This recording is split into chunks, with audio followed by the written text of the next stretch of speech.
Mark, that's actually the most participation I've ever seen you do with the Steam action. I'm full of tacos.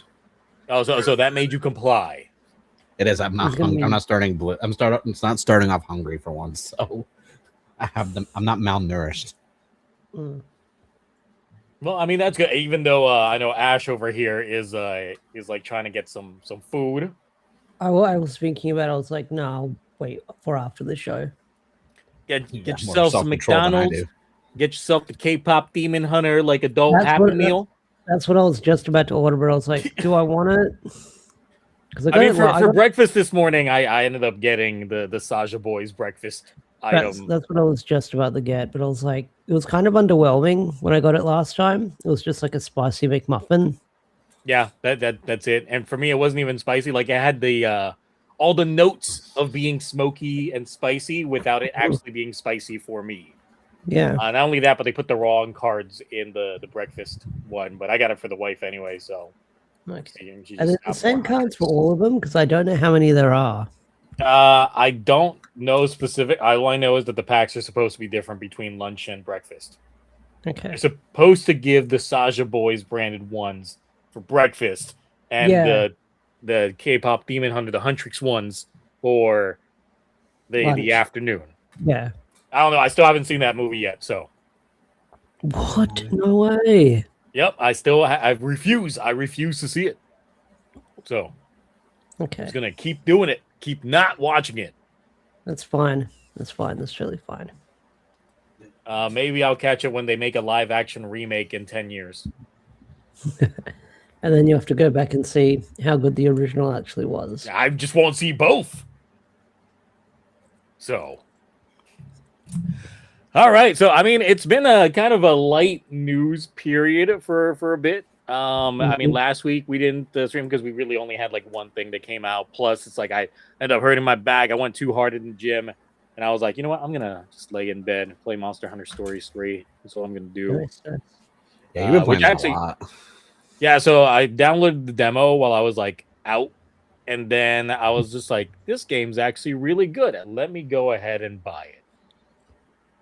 I never got into them. I remember when they came out on the 3DS and I was like, oh, this is like Pokemon, but Monster Hunter, and the appeal was there, but I just never got them. I do have I got into the second one pretty good. I didn't play the first one, but the third one has one of those, oh shit, this just got real very early on, like in terms of like RPG-ness.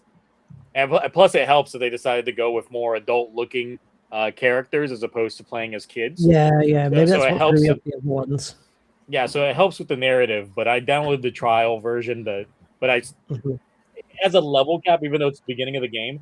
But it has a level cap very early on that I hit very early on. And I was like, I'm not gonna bother to continue playing this demo if I've already hit the level cap for it. I'm just gonna get the actual game. So. Even though I still had more of the story to progress, but I'm one of those people that when I play RPGs, I gotta grind. You do everything, yeah. Gotta grind. And if I'm not getting, I strongly recommend playing. I recommend playing the first one though, because I played the first one because I bought it when it came out. It was like the combo pack, so I played the first one and then the second one, and I had to kind of like force myself to finish the second one. Whereas like the first one, because it didn't have as many features, it was more story heavy, and I really enjoyed that world building that they did, because the second one kind of like takes place like, you know, a couple generations later, so it's kind of nice. Like, so I would honestly, and it's shorter than the second one, so you can kind of blow through the first one. The story's really good. I like the first one. I haven't played the third one yet. I gotta pick it up. I mean, third one still takes place within that same universe, just, you know, several, however fucking long it's been. So usually it's like 3-4 generations between them. I think they've been doing. I think they've done a lot more generations between this one and the second game. So I think the first and second, it was like 3 or 4 generations between them. Well, because isn't like the main character of the first game like the grandpa of the protagonist of the second game, if I remember correctly, something like that. It's like they're related. No. They're related, but not that like. where they know each other on like for like name basis. Like, not that much of a separation between them. It's like there's some. Yeah.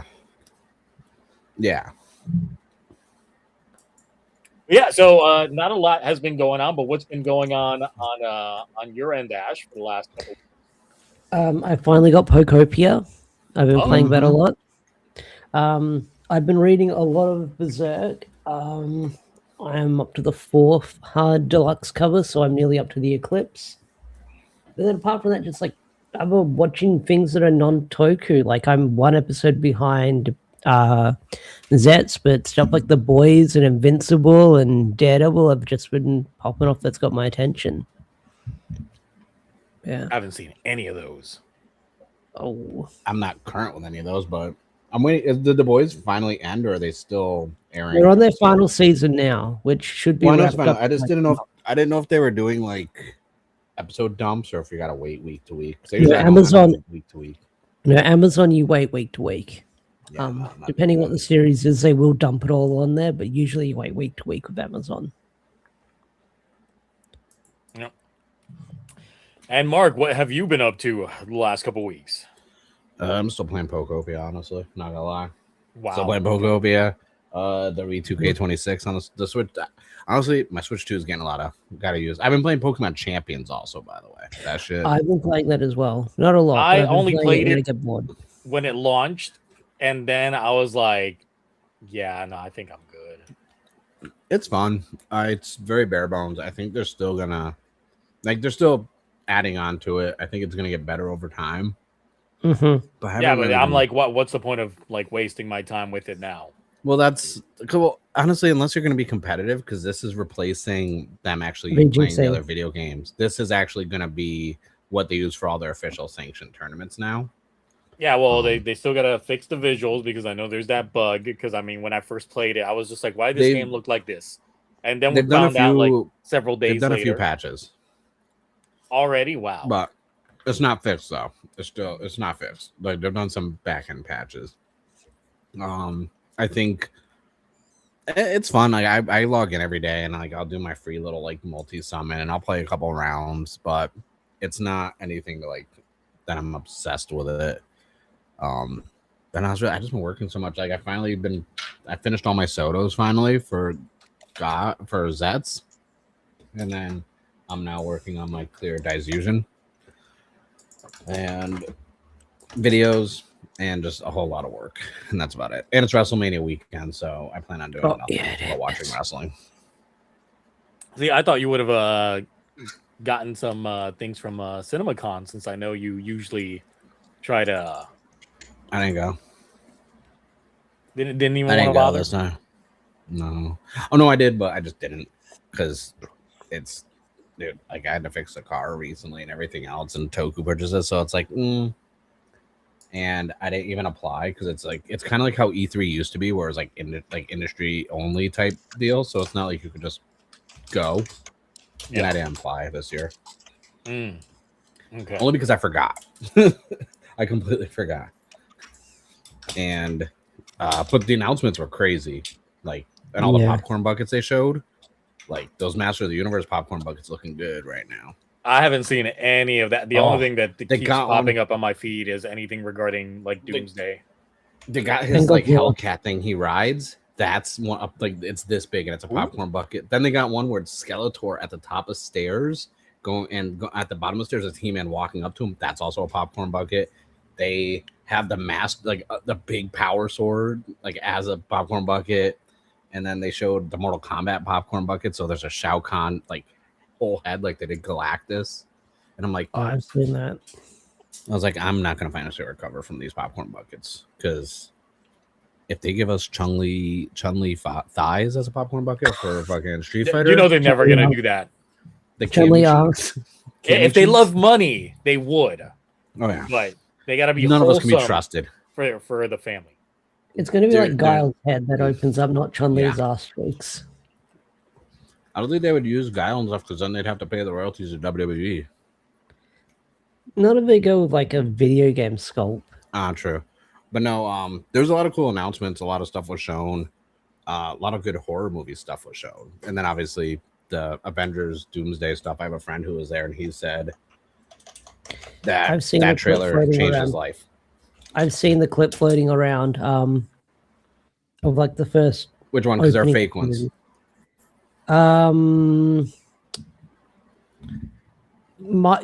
It might be spoilers if this is fake, but it's when all the Kangs get destroyed. That's AI. That's AI. Ah, fuck. That was proven instantly. It's literally the stuff from the end of Quantumania, and then the AI like stuff added into it. There has been nothing. Drat. No, they actually had security because like you could take photos of, but they had security going up to people while the trailer is playing and like removing them. Wow. So they're gonna show apparently the trailer soon because some of the stuff is already airing before movies. Can we also talk about Bloodborne getting a movie like being produced by fucking Jacksepticeye? Wait, what? Yeah, so YouTuber Jacksepticeye. Oh no, that is. I didn't know that. Bloodborne, like. Yeah. I don't even know how a movie like that would work. No. But I mean, I was never big into those types of games. No. But yeah, I hate Souls-likes. I'm bad at them. They hurt my feelings. But yeah. All right, so it's still slightly light on news. We'll see what we got. I mean, there is a couple of things. There's major news that's Toku related because it's Godzilla related from -0. He's gonna go to New York. Yeah, he's gonna destroy the financial district. Yeah, but call me back when Matthew Broderick is in the film. Oh, what if he gets a cameo? That'd be hilarious. He needs to be in the film. Like if he's in the film, I will be there day one, and I will see it again in black and white. He's still a worm guy. He's still sitting there with like earthworms, just like no. And the weird thing is, the director did an interview and he said the reason why like the shot with the Statue of Liberty and like why he picked all stuff was because he was a fan of Cloverfield and he liked that. And one of the major scenes he liked was when the Statue of Liberty was flown through the city, and he said like that scene was still on a set. And I'm like, oh. And we should be getting a full real trailer soon because they showed one. And then obviously, speaking of Godzilla, I don't know if you're caught up on Monarch. Nope. No. Oh, that fight they've been doing, like it's a bad start to the season. It was a slow start, too much going on. Now, the pendulum swung in a positive light halfway through that season. It's worth binging. Is it done now? I think it is actually. I think either one more episode. I might binge it in like I don't know a couple days. I might have a long commute ahead of me this upcoming week, so I might. No, the last episode. There's 3 more episodes, or there's an episode's airing tonight, and then there's only 2 more. All right. Yeah, I do say there's a lot of people in this, by the way, like way too much human elements this time. Even though I like that in the first season, this time it feels like there's too much going on, too many humans, too many people to keep track of. But with 2 more episodes left after tonight, I think we're definitely going to get a 3rd season. Well, as long as they keep doing these MonsterVerse movies and they keep doing well, because I mean, I keep seeing them. Money. So they're printing money. They're printing money with those. And we got popcorn buckets with the next one. But yeah, outside of that, we got a CSM that got shown off last week. We got a trademark. We got an Ultraman, and I finished Blade again. The title of this fucking stream, like, it's clickbait, by the way, guys. He loves it. It's his favorite show. He wore it with no pants. He wore it with no pants on.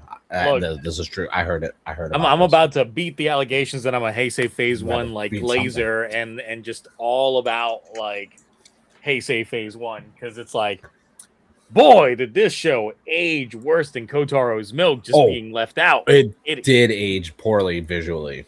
Like, no, not just visually, but that story definitely does not hold up for anything. There is so many problems that this show has from a characterization standpoint to plot standpoint, virtually everyone is useless in this show. It is. Listen, just because Mutsuki is like one of the worst characters, it extends far beyond Mutsuki. It extends far beyond Mutsuki. So the thing is, it's like I have a lot more people that are on my side on this after we finished going through it. Because the thing is, it's like full transparency. The first time I watched Blade was probably like 20 or so years ago. Was the first time I watched it. It looked had not seen it since. All right. So this rewatch was the first time I'd seen it in about 20 years. And of course, seeing it again, and then of course watching the movie, going along with it. It definitely doesn't hold up. I would say Kenzaki is probably one of the most nothing protagonists ever. He wasn't even really there to move the narrative forward at all. He had no real characterization. His entire character focus was believing Hajime. Okay, so my thing with it is Kenzaki, because I do agree, like from a main character standpoint, I always felt like he wasn't like the star of the show. He was like our perception into the world, so we're just seeing how everything unfolds from his perspective, and like we're going like he wasn't. It wasn't like we were watching him go to greatness. It was just like, hey, we're there with him. But listen. But the thing is, no, because from episode 1, it's like it's already established he's already a writer. We never get to see his proper origin story as a writer at all. And I feel like they tried to do that on purpose, and it like sadly we had to spend like 30 episodes on Mutsuki like becoming a writer. Sadly, like I mean that lull period, because like I watched it obviously when it was week to week, but then I haven't rewatched the show probably like. Did I do it during the pandemic? No, I watched Kamen during the pandemic. I don't know why. But it's been a while since I've rewatched it. I've rewatched the movie and I've rewatched like certain parts, but I haven't actually binged the show in a while in like a long ass time. I do know. I think visually it did not age well. The second half, I think, had very bad CG. That final fight with that weird monster thing at the end from like the whole pillar thing, that CG is so bad with him flying around. There is a lot of bad CG, a lot of bad green screen action, especially in a lot of the early episodes. You could definitely feel the budget with the show. The costume design also does leave a lot to be desired.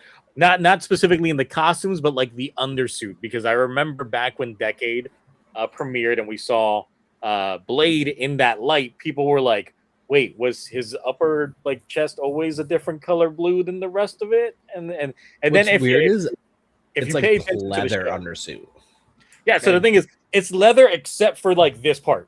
So he's got leather arms, legs, but then this part is fabric. So I think because of the chest plate and everything else, I think that's what. Because like that would, I feel like that. Honestly, the one reason why I don't have a full suit for this is I feel like it's gonna be uncomfortable.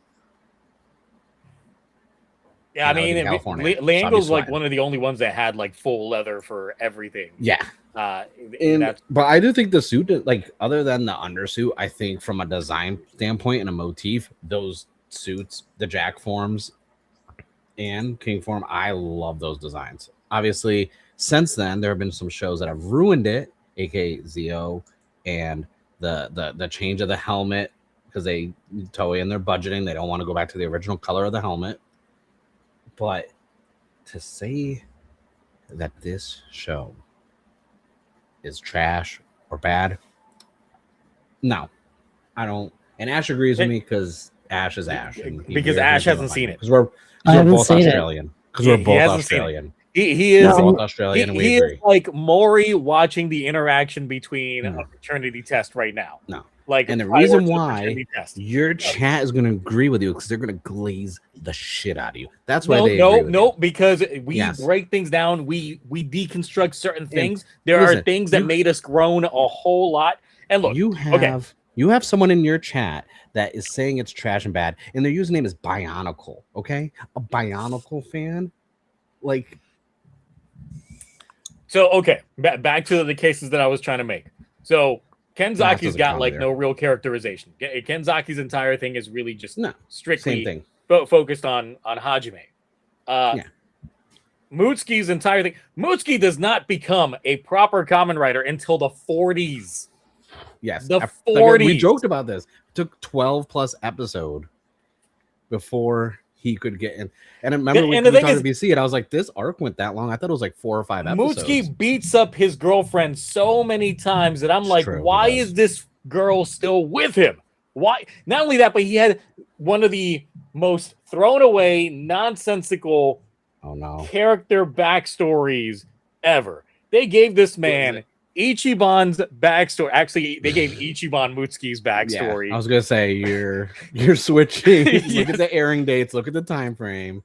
Like where as a baby, he was apparently locked in a locker and was saved, and he still has that memory. Even though within the show itself, we see his mother before he has that flashback, and then when he starts becoming evil, he leaves his family, and we see his mother and what I'm assuming is his father, and he just ups and leaves them, and they do us the service of at least showing us them, and it's just like, but why?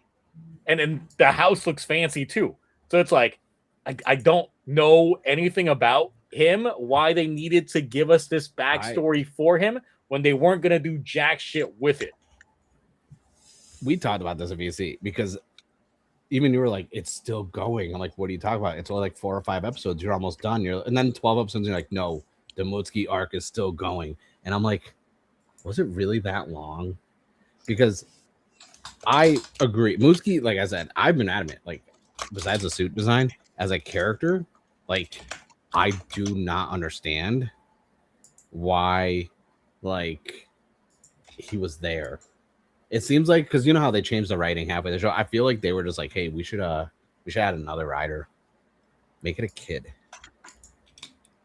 And I just had to look up like how long the episode, because I pulled up the episode list really quick, and I was like, that was a long ass arc, because there were a whole bunch of episodes where there was nothing with him, and it was like, there were a few. Those were better episodes. Yeah, my thing is, and I've always been open about this, my critique of this, I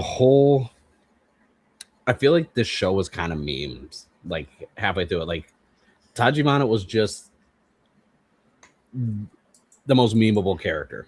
Tachibana also is like the master of misunderstandings and not understand. He can't realize someone is lying to his face, and then he can't even see his own moral compass on anything. And all right, so obviously this is an old ass show, so everything is spoilers. So you're already 22 years ago it started airing. Okay, yeah. So it's like, I think a lot of people had crashed out towards the finale when it came to Tachibana because. So, tell me why he's fighting the king, undead for him. That would be the stag beetle one. Yeah. Where we have like the nice helmetless shot and all that stuff, right? I mean, that's a nice shot that we got going on. It's a good shot. But he's sitting there, he's doing the shooting and all that blam blam. And I mean, of course, we know the urgency. It's the end of the world. Like, all of these roaches are coming out and stuff like that. And up until now, every time an undead's like belt opens up, they just flick the card.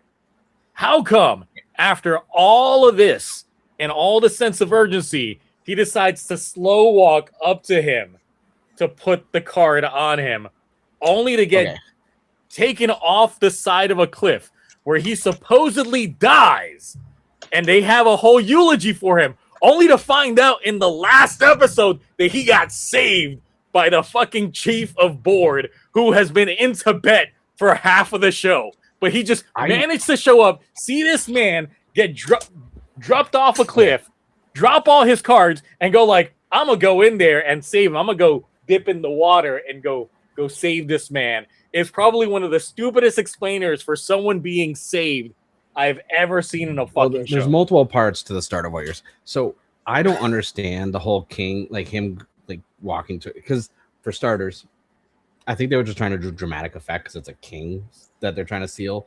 But I feel like they were trying to just make some sort of amends between Tajimana and Genzaki, but it didn't work because Tajimana was all over. And if we kept Tajimana the way he was in the first half of the show, before he couldn't, like, he had his, performance enhancing issues, which, happens to a lot of people when they get to a certain age. But I don't get that either. I don't question it because the writing obviously changed. Tajimana, I think he was also one of the worst parts of the show. Yeah, pretty much all of the leads in the world, they're all bad. It felt like this was kind of like where they're like, what if we have, because I always forget her name, not the little girl, the one that was like also worked for Board, and her brother was one of the Hirose. Yeah, I feel like they were trying to introduce this thing where it's like, and I feel like they also kind of mentioned it in the movie. I feel like they were trying to be like, hey, what if we have these civilians that a lot of the stuff revolves around? Because he was writing his Kamen Rider book and she was on board. And I also feel like they didn't know what to do with Board and like the chief, because he just like disappeared at one point. Yes, he disappeared. We had this whole conspiracy regarding at first. Yep. Then he disappeared. And I feel like they were trying to take different styles of genre. Like, oh, here's a corporate espionage. Can you believe the corporation? Is it good? Because they tried it in the movie too. Like the movie. Also, by the way, anyone who's talking about asked about the movie, like it's not canon to the show. It's just a side thing. It's not supposed to make any sense. Just watch the first 5 minutes where they're fighting in the rain, and that's the best part of the whole fucking movie. Okay, because that fight scene was like that fight scene was good. I also feel like they were trying to do this whole like Kenzaki and Hajime, like one can't survive without the other type thing, but they didn't. They were focusing too much. They were trying. They only really started establishing that towards the end, and it was very shoehorned in. If you go back to the beginning and watch this stuff, they were really like it was always like some weird puppy dog thing where Kenzaki's like, hey, well, who's this one? Hajime? What's going on? I'm gonna tell them. You tell them. Like they missed a lot of opportunities, but it's still a good show. It's still one of my favorites. And obviously it's the biasy because it's the first one I watched, but it is not a shit show. Okay? It's not. You know what's a shit show? Whatever show that freaking Gira likes, that's a shit show. Whatever our little bionicle dude, whatever you like, Gira, that is the worst show ever made. Just saying, because you try all caps does not make your point come across. Don't care. Just saying. But the thing is like, yeah, so Board as itself as an organization is kind of like, what is even going on with this entire organization? Because of course it's like it gets destroyed in the beginning. Like you said, the chief goes away. Yeah. Then we end up finding out that Hirose's father, like the chief scientist who was partly responsible for releasing the cards, is out here making these trials, and he's sucking in Tachibana. And that's the thing, Tachibana keeps getting sucked back in the Board, helping them out because of shit, only to get played every fucking. This man falls for every fucking thing that Board gives him. And listen, after we find out that he himself was a trial, that Hirose's like father was a trial, we get introduced to Ultra 7 himself. Tennoji is there, which I didn't even know it was Ultra 7 when I first watched it because I didn't watch Ultraman.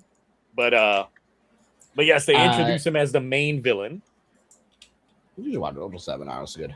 I'm trying to think because there was an interview, because obviously I went through a deep dive at one point with all the Blade stuff that's like outside the show, where they tried in an interview to explain some of the Board stuff, but they also tried to explain stuff in like the stage show, and then there was the audio drama, and then obviously in Decade, and then again in Zeo, they always try and bring Board into it a little bit. I think Decade tried to do Board more than Zeo did.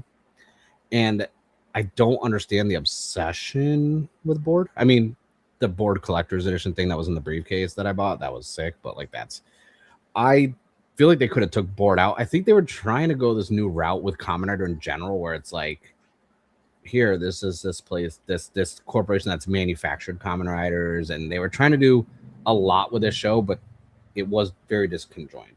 There is. I mean, that's the thing about Heisei 1 is like there was a cut of it. Where like usually if you don't watch certain episodes and you like how like people are like, oh, watch Star Wars in this order instead of like that traditional one. There was a cut of Blade where they're like, watch in chronological order, but get rid of certain ones. episodes completely out, and it runs better. But there's still a lot of glaring issues with the show, especially with some of the late game retcons that they ended up doing. I think that's because of the writing, like, because obviously changing everything halfway through it, it's like, okay, well, you planted the seeds in the beginning. I think a lot of the stuff, that's what they were trying to do, Zoran. Like, Board was kind of being like Foundation X, and it's like, I don't think it worked. I also think they wanted to do more with it, but it doesn't suck. Okay, it doesn't. There are shitty situations in it, but then you also didn't like Saber. I prefer Saber to Blade. I mean, we did my ranking, and I have Saber ranked higher than Blade, so you're not wrong. But tell me how Hajime is not in the Epstein list. Listen, okay. Tell me that. No, we're on YouTube. We have to choose our words very carefully, okay? He is.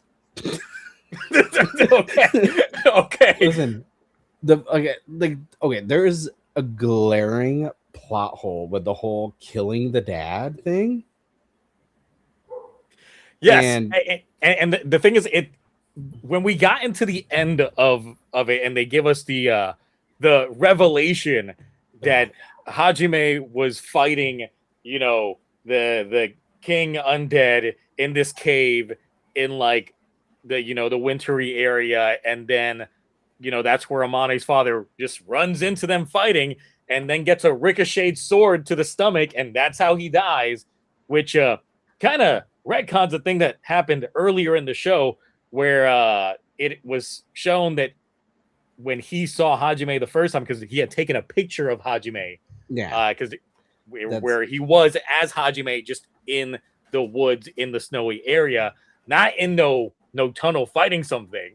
Oh, wait, really quick. I've never defended Amani. Okay, I think that whole weird, like, there was too much stuff that was not needed. If you cut out the dad, Amani, all that other stuff from the story, it doesn't change anything. Well, the thing is, it's like it doesn't add anything to it. So you didn't get nothing. The only thing that technically grounds Hajime into liking humanity is only that family, and specifically Amane. He doesn't really have any proper interactions. But it's useless. He doesn't have any other interactions with any other human being that much. Annoying. And that's the thing. It's like, so these people, so everyone else, all of the other writers are willing to sacrifice a bad end for the battle fight because Hajime wants to be with a 10-year-old girl. That is literally the plot of Blade. That is literally the plot of Blade. Okay, that is a subplot. Okay, that is not the main plot. That is not the main plot. Overarching. That is the causation of a lot of what's going on in Blade. That is Hajime's plot. That's his arc. We got to choose our words, remember? His arc is the show, because technically that is the driving force towards the end game. It sucks that from that perspective it is, because they randomly were like, hey, this is the battle we have to have. And it's like, what do you mean? And because like the ceiling thing, I forgot what the pillar thing is called. God. So I got to try. What are you playing, Ash? Pocopia. She's trying to build his dream island. Yeah, you are. Yeah, you are. No, build 5x5s, by the way. No, so I don't like Hajime. I like Chalice's suit. I think it's the best suit out of the four for a base suit, anyways. I don't like wild form. That's still not, No. If you're literally defending the show because of good suit and concepts, then you're your average Gotchard defender. Don't you ever fucking call me a Gotchard defender. I will shut this shit down. That is the equivalent of being a Gotchard. I like the suits. I like the gimmick. No. Everything else, we don't talk about everything else. That is your average Gotchard defender, and welcome to being part of the Blade fandom. I guess those card shows do got something in common. Listen, don't you fucking dare. You redheaded bitch, don't you dare. Well, I already did. I already did. Listen, first off, you're not wrong about Hajime. Okay? We can't That's not the overall arc of the show, but there's definitely The entire there's plot of the show some revolves looks. around what's going on with Hajime. And it does, and it sucks that the focus was on Amani because that's just because I can't really like. She was annoying. I can kind of defend some stuff of Mutsuki because at least he got to be a Kamen Rider. He doesn't. Mutsuki doesn't technically properly become a Kamen Rider until shit hits the fan, and they're all trying to defend the world from all the fucking dark roaches, and that's the only time in which you see Mutsuki being. Was that what they really call them dark roaches? Because yes, I have the dark roaches. I have the OG sub, so I'm not. I forgot what they were called, and it was kind of weird what they called them the first time. And no, they literally say it. The way that they say it in Japanese is literally just dark roaches. I'll show you. I should show you the sub files I have on the old ones because I ended up getting the 60 frame ones recently, which we don't need to talk about that because that's a shit version of Blade is 60 frames. Outside of Hajime and another thing about it, how did they not notice the camera? Because wasn't that her dad's camera he was using the whole time too? Yeah. That's weird. Honestly, I don't really know how to explain that. Look, there's a lot of things regarding Amane that I'm just like, this girl probably ain't too bright because the fact that the only thing I remember was they were because it's been a while since I watched it. The last time I watched it, the only thing I really remember from Amane is like she was in some weird area. There's like cylinder, like concrete like pipe stuff, and like she's being chased slowly by a monster, and then Hajime shows up to like fight said undead. That's the only scene I remember from her.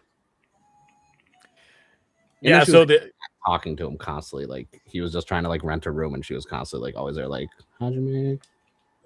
Yeah, essentially, and she always wanted to go on dates and stuff like that, and they went on dates quite a few times. I feel like I purposely don't remember that because that just sounds. And the thing is, it's just like I get so confused if like she even knows if he's a writer or not because she knows that Kenzaki and the rest of them are writers, and there were moments in the show in which like they would have a barbecue together, and it's just like, can't you put two and two together that like Hajime is one of the ones that hangs out with them, but no, apparently not. Like I do think that the majority of the nostalgia goggles for Blade are like the final 15 minutes of the entire show, and that's it. I'm gonna tell you, if you asked me to pick specific episodes that I remember the first 3. I remember every time Tachibana shot Blade because that was funny. I remember Tachibana constantly yelling and they doing that weird green like filter because that's all early episode. That is literally like not even first. That's then like first arc. And then I just remember Mutsuki constantly just like kind of like standing around, possibly playing basketball, and then always doing the pose where he's like this before he henshins, which was a kind of that was a pretty good henshin pose. I'm not gonna lie. And then I remember the CG of them flying around fighting basically God at the end, and I was just like. I remember Jack Form in the CG on the wings. No, see, all that's the movie. What you're remembering, I remember Tachibana falling off the mountain. So those are the ones I vividly remember the scenes of. I do not remember, and I'm gonna rewatch it now because I don't remember Amani being that like annoying. Anytime Amane showed up, like I can tell you, it wasn't just me, but chat that was watching along with me, you could probably hear our collective groans. Anytime she popped up on screen, it just dragged everything down. The cringe was like unbearable, and it just felt uncomfortable watching that. I'm trying to pull up because I was just like, I wonder like how often did she show up in the show? Because you can, and then I was like, almost every episode. I clicked on like the episode totals and this and I was like, oh, yeah, I don't remember her being in the show that much. Yeah, she was, and I forgot the mom had a name, honestly. I was like, Haruka? I was like, because I'm looking at I'm just like also like every episode. I have a problem with the mom as well because like the fact that you're having this stranger just move on in and just take the spare bedroom, and then you don't really know anything about the guy, but it's cool that he hangs out with your daughter. I'm just like, ma'am, priorities, please. Like, what the hell is you doing with any of this? Like, this show just But the pacing towards the end, like that is one of the most breakneck. I'm trying to pull up structures. I don't remember. Were there any arcs involving the mom? No, because I don't remember. I don't remember. There was even an arc in which Amane went blind, and she was hanging out with Mutsuki for a little bit. So you got Mutsuki and Amane. No. Wait, she went blind. Yes, for a little bit. I'm rewatching the show. I do not fucking remember that at all.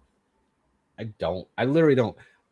Do you at least remember the guy that was the better Mutsuki before Mutsuki? The guy that worked for Board was the candidate for Garen before. I remember they were gonna have someone else come in like before they did all. So that's the thing. It's like, yes, he showed up. He showed up for like an episode, betterly angled than what we got with Mutsuki, and got offed within that next episode, and that was about it. I'm gonna rewatch this because I'm looking at the episode list, and I was just like, of the 49 episodes, I remember 10 episodes. So I'm looking. I literally have been clicking on each episode, hitting the synopsis, and going to the next one, and I'm like, I don't remember this. I don't remember this. Like, I don't remember. Like, I don't remember Mutsuki freaking as the angle unsealing cards from Chalice and Blade at all. And I was like, oh yeah, the remote ability, which was really, I don't remember that. So at the end, that was one part that I was just like, oh, look at that. The show's thinking ahead, but then it also gave us some problems because, of course, when the battle fight got decided, and it was decided obviously that Joker won. It's like, oh yeah, we can't do remote on the cards because now that the battle fight is won, the cards are useless. And I'm like, then how are y'all still able to transform? How are y'all even able to still tap into the powers if they're now technically useless? I've never said Blade is the greatest Rider season. I said it's my favorite, and I've always said it's because it was my first, and I'm biased. I have ranked other seasons above Blade, by the way, to the chat that's saying that. That's all. I always say it's the best season ever made. It's not. I said it's my first season, so I'm biased because that's the first show I watched. Yes, I did watch it on a very suspicious anime website that had pop-up ads for stuff and gave me a couple viruses. I'm gonna rewatch this because I literally do I'm looking at different episode synopses and I'm like, so chat, who won the debate? Did I steamroll over Mark or did I steamroll over Mark? I don't think it sucks though. That's the thing. You're saying it sucks, and that's a subjective thing. It's not a fact. Look, obviously the title's clickbait. It's not all bad. It's not all bad, but not all bad? But it is not as great as I remember from this man, or that you tried selling it. The only thing that's memorable about Blade is usually Bench. Now, after rewatching Blade, the best episodes of Blade are episodes 29 and 30.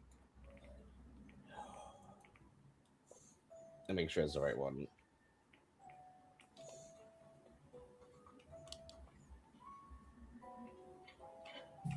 As we have the Pocopia music in the background, no,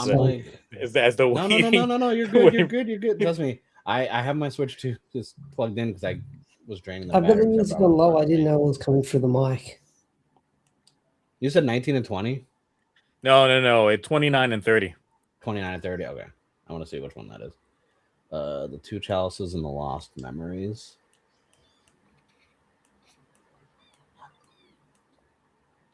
That's what the takoyaki fight. Yeah, with the other guy that looks like Hajime but isn't. The non-Hajime. So those were, I think, collectively one of the. There are some good news. The better episodes. I think I'm looking at like the episode list, and I realized I really didn't. I don't know if it's because I was watching it week to week. I think I'm gonna have to binge this. I'm gonna binge this when I'm done with what am I watching? Well, I'm catching up on Zats. I think I'm gonna binge watch this because I remember more of the post show stuff, like the episodes in Decade, the stupid freaking Zeo stuff, and obviously the really depressing freaking novel that came out, which I cannot recommend enough. You guys should all read this novel. It's good for your mental health. It is the most depressing novel ever. Or the audio drama. The audio drama is good. And apparently there's a manga. I did not know that. I must find this. But it doesn't suck. Okay, at the end of the day, I don't think...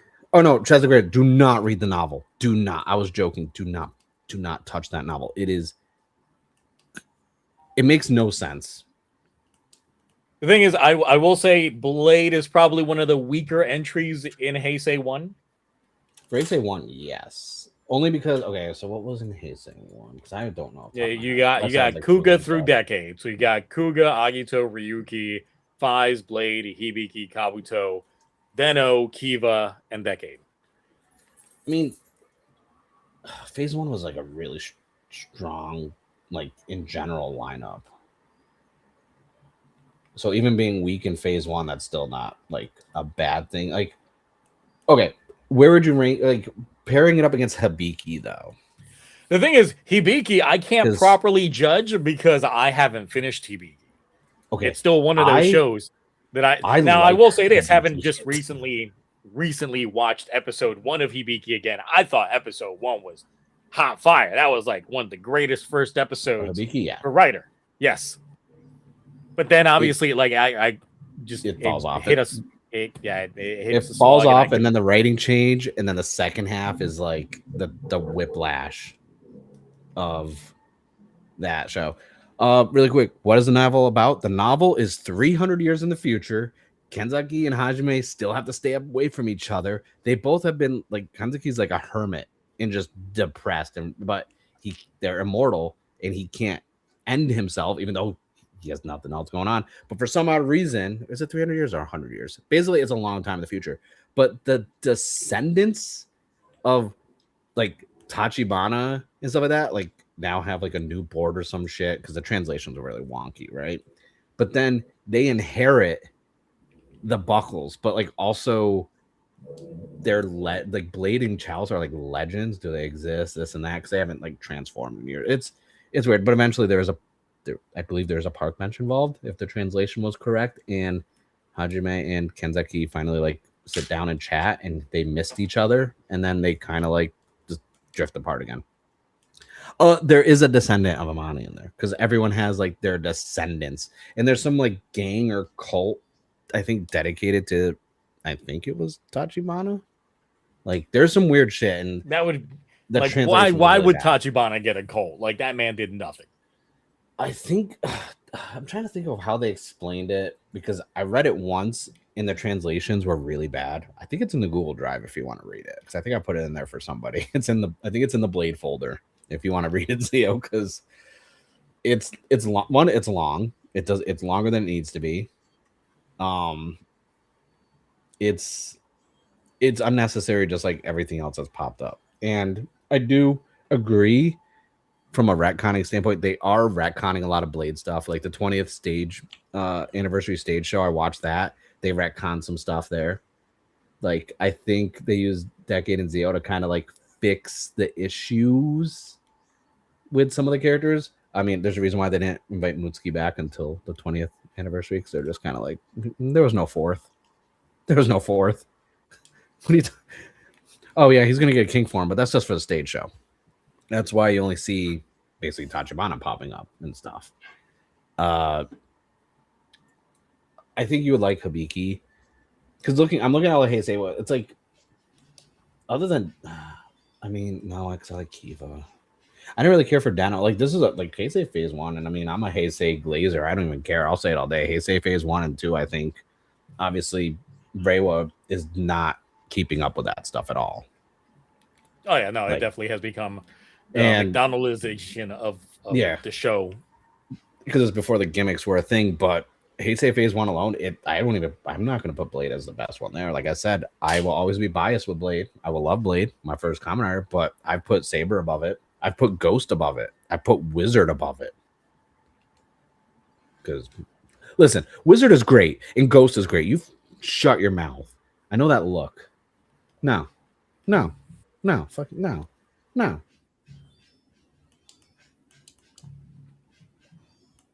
I think at the end of the day, I still won the argument.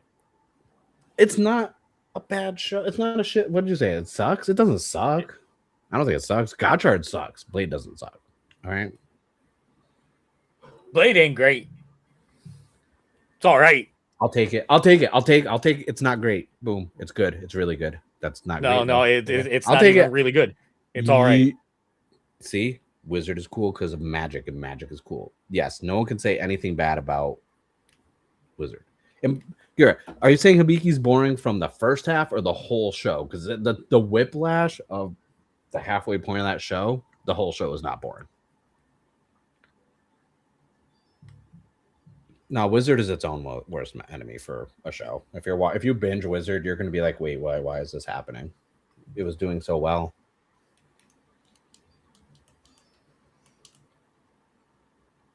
All right. So anything else to throw what are you on building? to the? No, really quick. What are you building, Ash? What are you building? Because like I hear it. I've been trying to ignore it, but I can't. I'm not building anything right now. I'm mostly gathering resources because whenever I walk up to Pokemon, they just give me shit because I've put them to work. Oh, stop talking to them. Set up an auto farm like I did. I need to look up how to auto farm like in Minecraft and stuff like that. Like I've got Cypher like auto farming logs and Charmander farming bricks, but there is no auto farm for the stuff you can grow, like the tomatoes and stuff, because no one can harvest. You still have to cut them yourselves. Yeah. Like I found the sprinkler in like the other stage, and I'm trying to learn how to craft one so I can set up like a sprinkler. Theo, you want to answer the question? Didn't Garchard use magic too? It used a form of magic. If you believe. I binged Gotchard and I still don't remember that show. And I binged it like right after it ended. I still don't remember half that show. I mean, I was high most of the time. But we don't.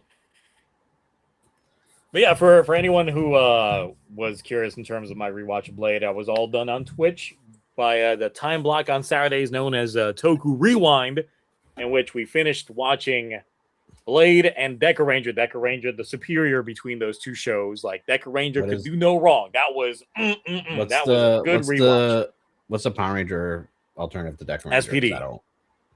I never seen either of those. But that one was a really, really good rewatch. Tomorrow we'll be doing the picks for the next Toku Rewind. What are the options? So the Bloodbath will be opened up again to see what Kiva. It all depends on how people do it. We should watch Ghost since the CSM was announced. You should watch Ghost. I don't know. Maybe I can finish it for once. As much as I love. Maybe you can finish Tokuja. Oh, I can't take that show seriously. The train thing every time, I'm just like, I can't watch this show. I'm too immature. Or you can watch Time Ranger. Always watch Time Ranger or Die. After the stream last week was over, and I knew that we were gonna end up. Well, the stream, my Twitch stream was over, and I knew that we would have to do the picks for the next show this upcoming weekend. For some reason, in my dream, it was Time Ranger that won. I wasn't thinking about Time Ranger at all or anything like that, but in that dream, Time Ranger won. It won so overwhelmingly that we didn't even have a second show for Toku Rewind. It was just Time Ranger all the time. All the time. So it was just 6 episodes of Time Ranger every Saturday night until we got through with it. I tried watching Time Ranger because like Geekdom hyped it up, because like he prefers Sentai over Power Rangers and a lot of like early Heisei stuff. But the thing is, because I love Time Force so much, I just think of the Time Force episodes because like Time Force and Time Ranger are pretty similar. They're very Yes, similar. I've heard that they're very synonymous. That's almost yeah. Those are the two Sentai I've seen the same of besides like Zoo Ranger and stuff. But Time Rangers and I already forgot. Time Force, they're very they're both really great. I'm excited to meet Time Fire this year. I'm excited what I'm gonna have him sign. Either my VRX SMP box, or I thought it'd be funny if I have him sign my Time Force DVD. Haven't they got almost like all the Gokaijus that Power Morphicon announced? Yes, they have. They just announced like 5 more people this past week. Yeah. And it's all tokullectibles like sponsoring like a whole team basically. Have him sign an 8x10 of Eric from Time Force. Just have Eric's actor sign his 8x10 because they're both to be there. If they don't do a dual photo op, like that's the other thing when they announced Time Fire, I was like, okay, because I think Time Ranger is up there for me with Die Ranger as like my top 2 Sentai. I had to skip around with a lot of episodes. Like I did watch the fast track list to skip all the filler for Time Ranger, because like a lot of early Heisei, like the episodic stuff, I felt like I couldn't sit through, but I watched most of the key episodes. I feel like, am I the one who likes the episodic style for Super Sentai? No, so the thing is, it varies depending on how the show handled, because there's some shows that handle the episodic nature really good, and some in which it does drag on. It really just depends on who the writer is, because the thing is, Deca Ranger is a very episodic like show. Every episode is just a different case that they're working on. Sometimes they'll lean heavy on like a 2-parter or something like that, but it is very episodic, but it is actually really good. It's like when you're watching a new episode of like, say, Law and Order, like every episode is engaging, even though they're episodic. Wait, no. Which Law and Order though? There's like 10. SVU. Of course, the only one that matters. The only one that the only real one. Like I'm Dick Wolf, the best name in Hollywood. Yep. But yeah, no. So it's very well done in terms of episodic nature. It's written by Arakawa, the one who essentially brought back Kamen Rider because he was the head writer for Kuga, and then never came back to Kamen Rider again because essentially all he did was work on Sentai. Now he mostly works on Pretty Cure. I wish I knew more of the writer names, because like I'm bad with, like, obviously we know Inoue and stuff like that, but it's like because I didn't know if I had known the guy who wrote Kuga, wrote that kind. It's like because everyone for some odd reason, because like anytime I do Super Sentai content, I always end it with, hey, recommend me Super Sentai stuff, because I've now watched a lot of Super Sentai, but I'm always asking people, and like I've only heard Deca Ranger get brought up like once or twice. Everyone's always, like, oh, you got, like, they're always saying like Showa and Haze, like watch Live Man and 5-Man and a lot of people. I'm like, all right. A lot of people your age, Mark, like your Toku Chris's and your Erics from Ranger Command and stuff like that, they all grew up with like the like early Heisei stuff, like Deca Ranger, Magi Ranger, and stuff like that. That was like their first Sentai. I need to find the subs for it. That OP gets stuck in my head still. It's on my gym playlist. Yeah, Magi Ranger was my first week to week, but since the Blu-ray comes out this year, I'm waiting for that to actually get put online. I might do that as well. Same with Gokaicha, because whenever I get Gokaicha, it's always got like the freaking television clock in the corner, and that's why I'm like, it took me a while to get into Gokaiger. It's like I'm null and voiding anyone from recommending me like Magi Ranger for a rewatch until the Blu-rays drop. Because I'm like, I'm not dealing with the quality I watched back in the day on my old big back monitor or anything like that. Nope. I have that one still, that good old 480p CRT. I'm waiting for that Blu-ray. Once that Blu-ray hits and I see those things drop online, then I can open it up for people to put that on the list for Toku Rewind for the rewatches. Yeah, it's because Deca Ranger only has been recommended a few times, so I've watched all these other ones before it.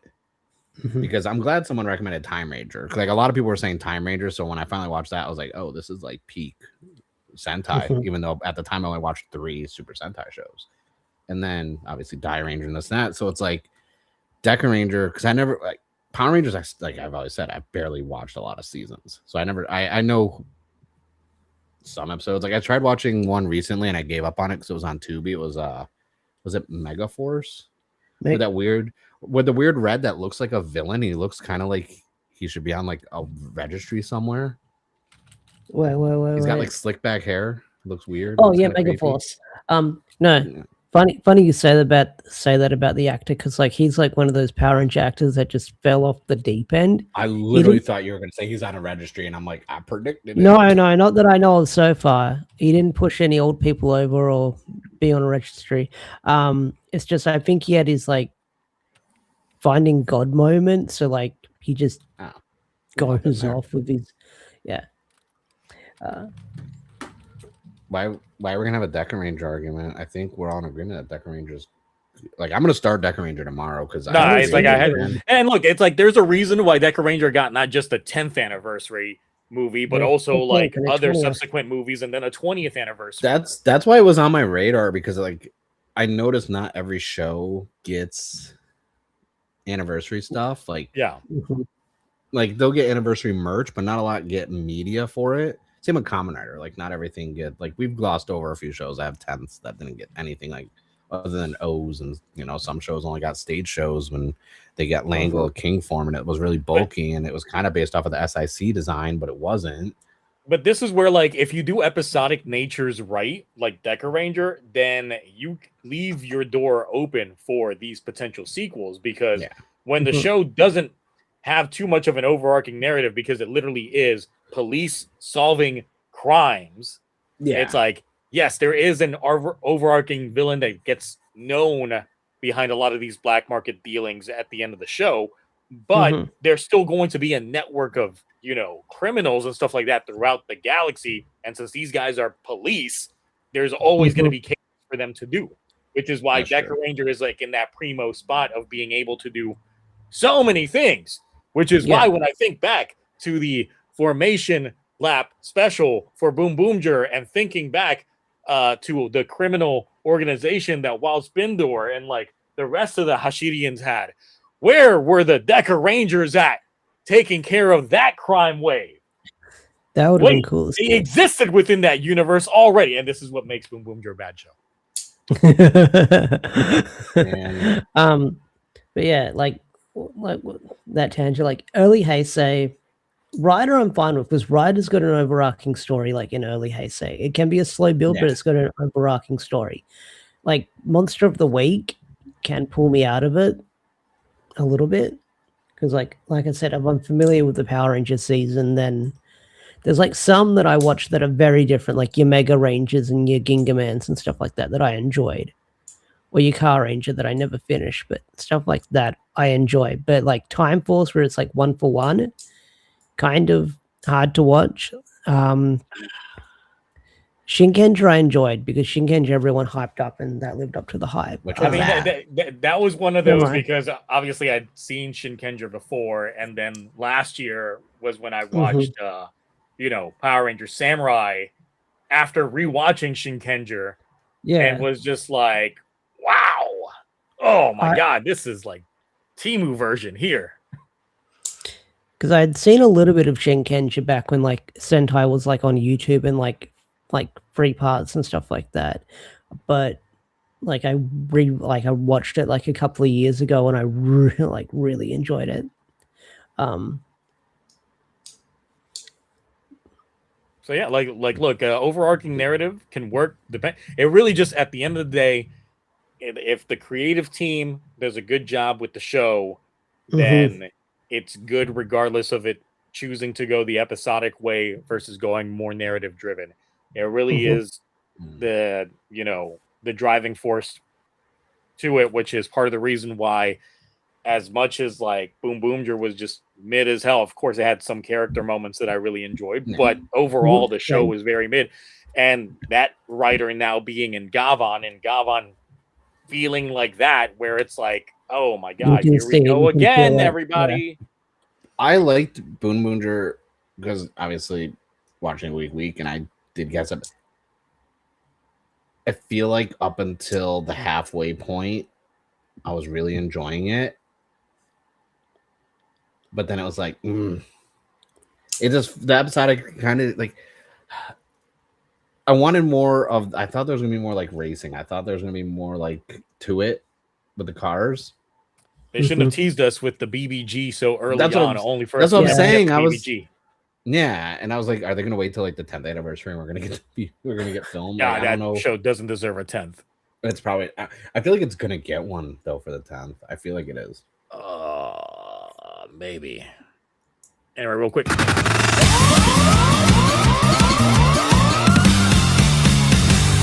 Which is a sound effect from Deca Ranger, but 20th Fireball Booster. So, perfect. Blah blah something says the Deca Rangers were filming the 30th and 40th years after specials in advance. That's why they didn't deal with the Hashidians. They were busy.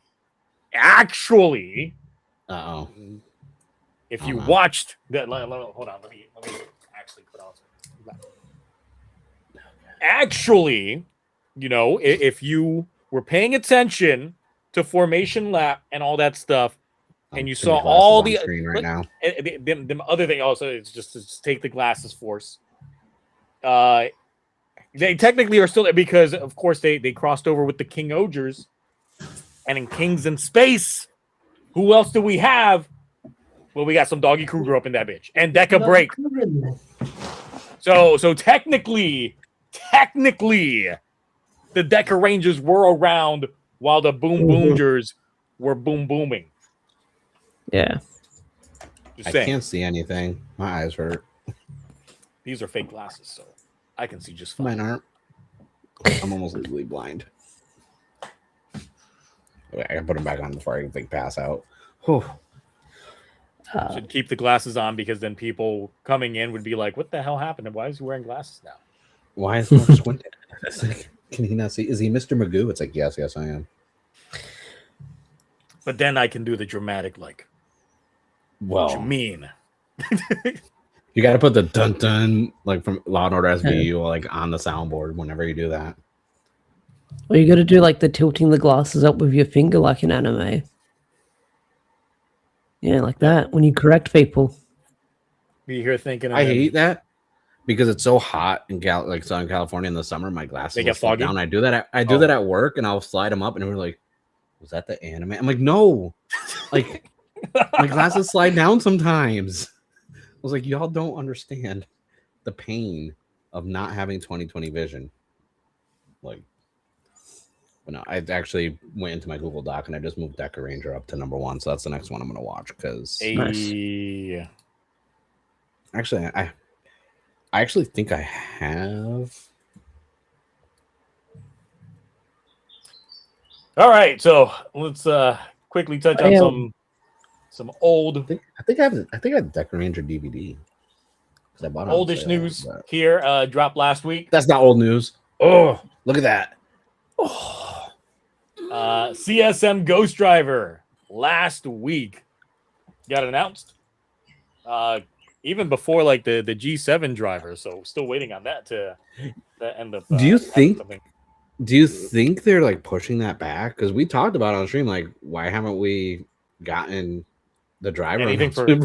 Yeah, because it's weird because for Kabuto, the second they announced that Kabuto movie, that CSM was live. Yeah. For Agito, it's like is that all theirs? Nothing. Yeah. Because I want that driver. If they announce it, I would get the G7 one if they do a CSM before I get the Ghost Driver, just because I have obviously the DX Ghost Driver, this and that. Yeah, I want a CSM one, but I want a new driver that I don't have. I'm not paying $300 for this though.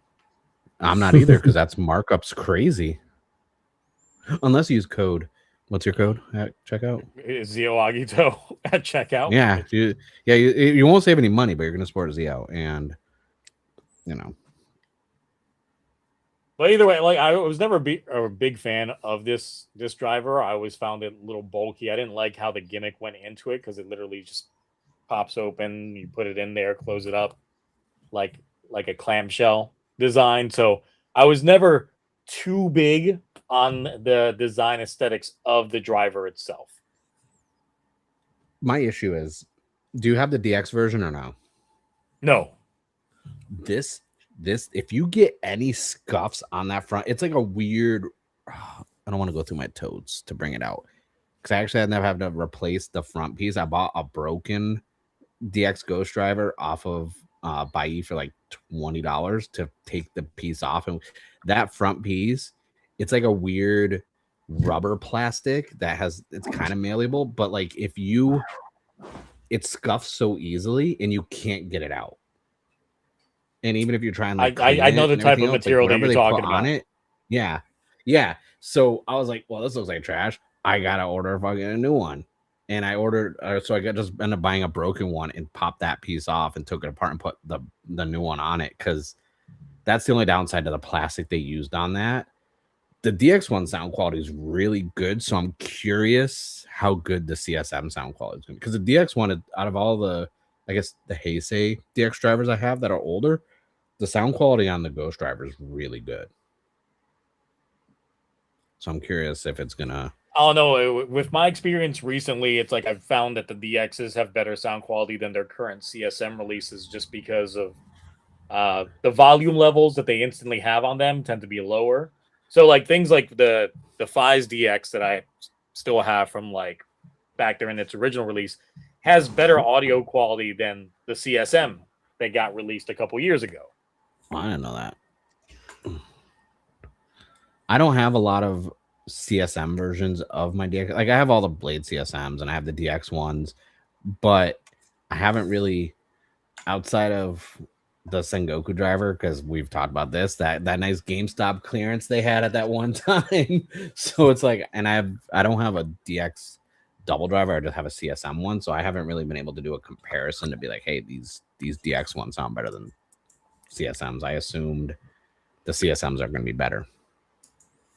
And someone saying that the CSM is not accurate in size, that's been sadly the case for a few of these, where essentially they're still using the DX mold to make a lot of these more expensive toys. And it's mostly just so the gimmicks still end up fitting in there and not being, so you could still reuse your old gimmicks and it wouldn't look tiny in comparison, or having to redo all the gimmicks for it, which I think is a net negative for some of these, because it's like I would prefer things be their actual like show accurate size. Yeah. Well, that's why we buy CSMs, because exactly. Because if you're gonna keep the mold from a DX for a CSM, you're just basically getting a DX with like the super best belt that they had, like that they were trying to do for a while. That I don't even know if they still do the super best ones. I think they still do the super best. What I don't know if they still do is that premium deluxe that they had a whole trademark for, that they did like a couple of releases for. I know that there was one of the drivers that I had gotten recently where I was like disappointed because the size was essentially like, this is more like a DX size than anything. But then also like they pick and choose, like what was it, the Gabara revolver? They like remolded all the Gabble things, whatever they were. Yeah, see, for weapons, it makes a lot more sense because obviously they're weapons and they were significantly smaller. But they can still make the old gimmicks work on them because the stuff from Zenkaiger still use the same gears as the original DX, and it's like a lot larger. Same with the Gun Brothers. But for the belts, they decided to just Okay. Okay. See, someone pointed out what I said before we went live about the Canon Spectre being there, and like that threw me off because I didn't think that was going to be a part of it.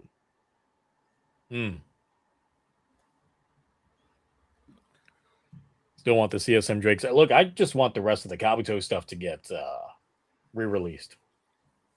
Like, I want the CSM Gatak Zector, which, I mean, if they re-release that one as well, given the fact that the new Zector is just a Zector and doesn't come with a belt, and you need the belt in order for it to go in, then hey, you can do all that for it. I'm trying to think. Did they?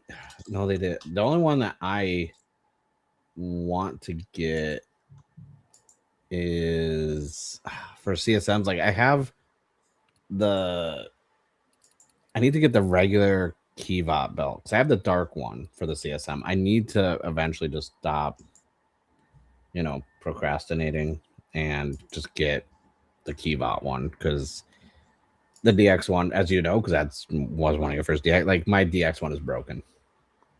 It's so with those belt straps and everything else, broke. So it's like I just wish that for the CSMs for like the Kiva stuff, they didn't make it a fucking DX mold like they did, because that's one of the things that I was disappointed when I got the Dark Kiva. Because I mean, behind me, it's like that's the original DX Kiva Kivat from like 2008, and then the CSM for Dark Kivat over there, but it's like virtually the same molding. Even the belt that you attach to it, I was like, wow, they molded just about everything, and it's not show accurate, and that was a big disappointment for me.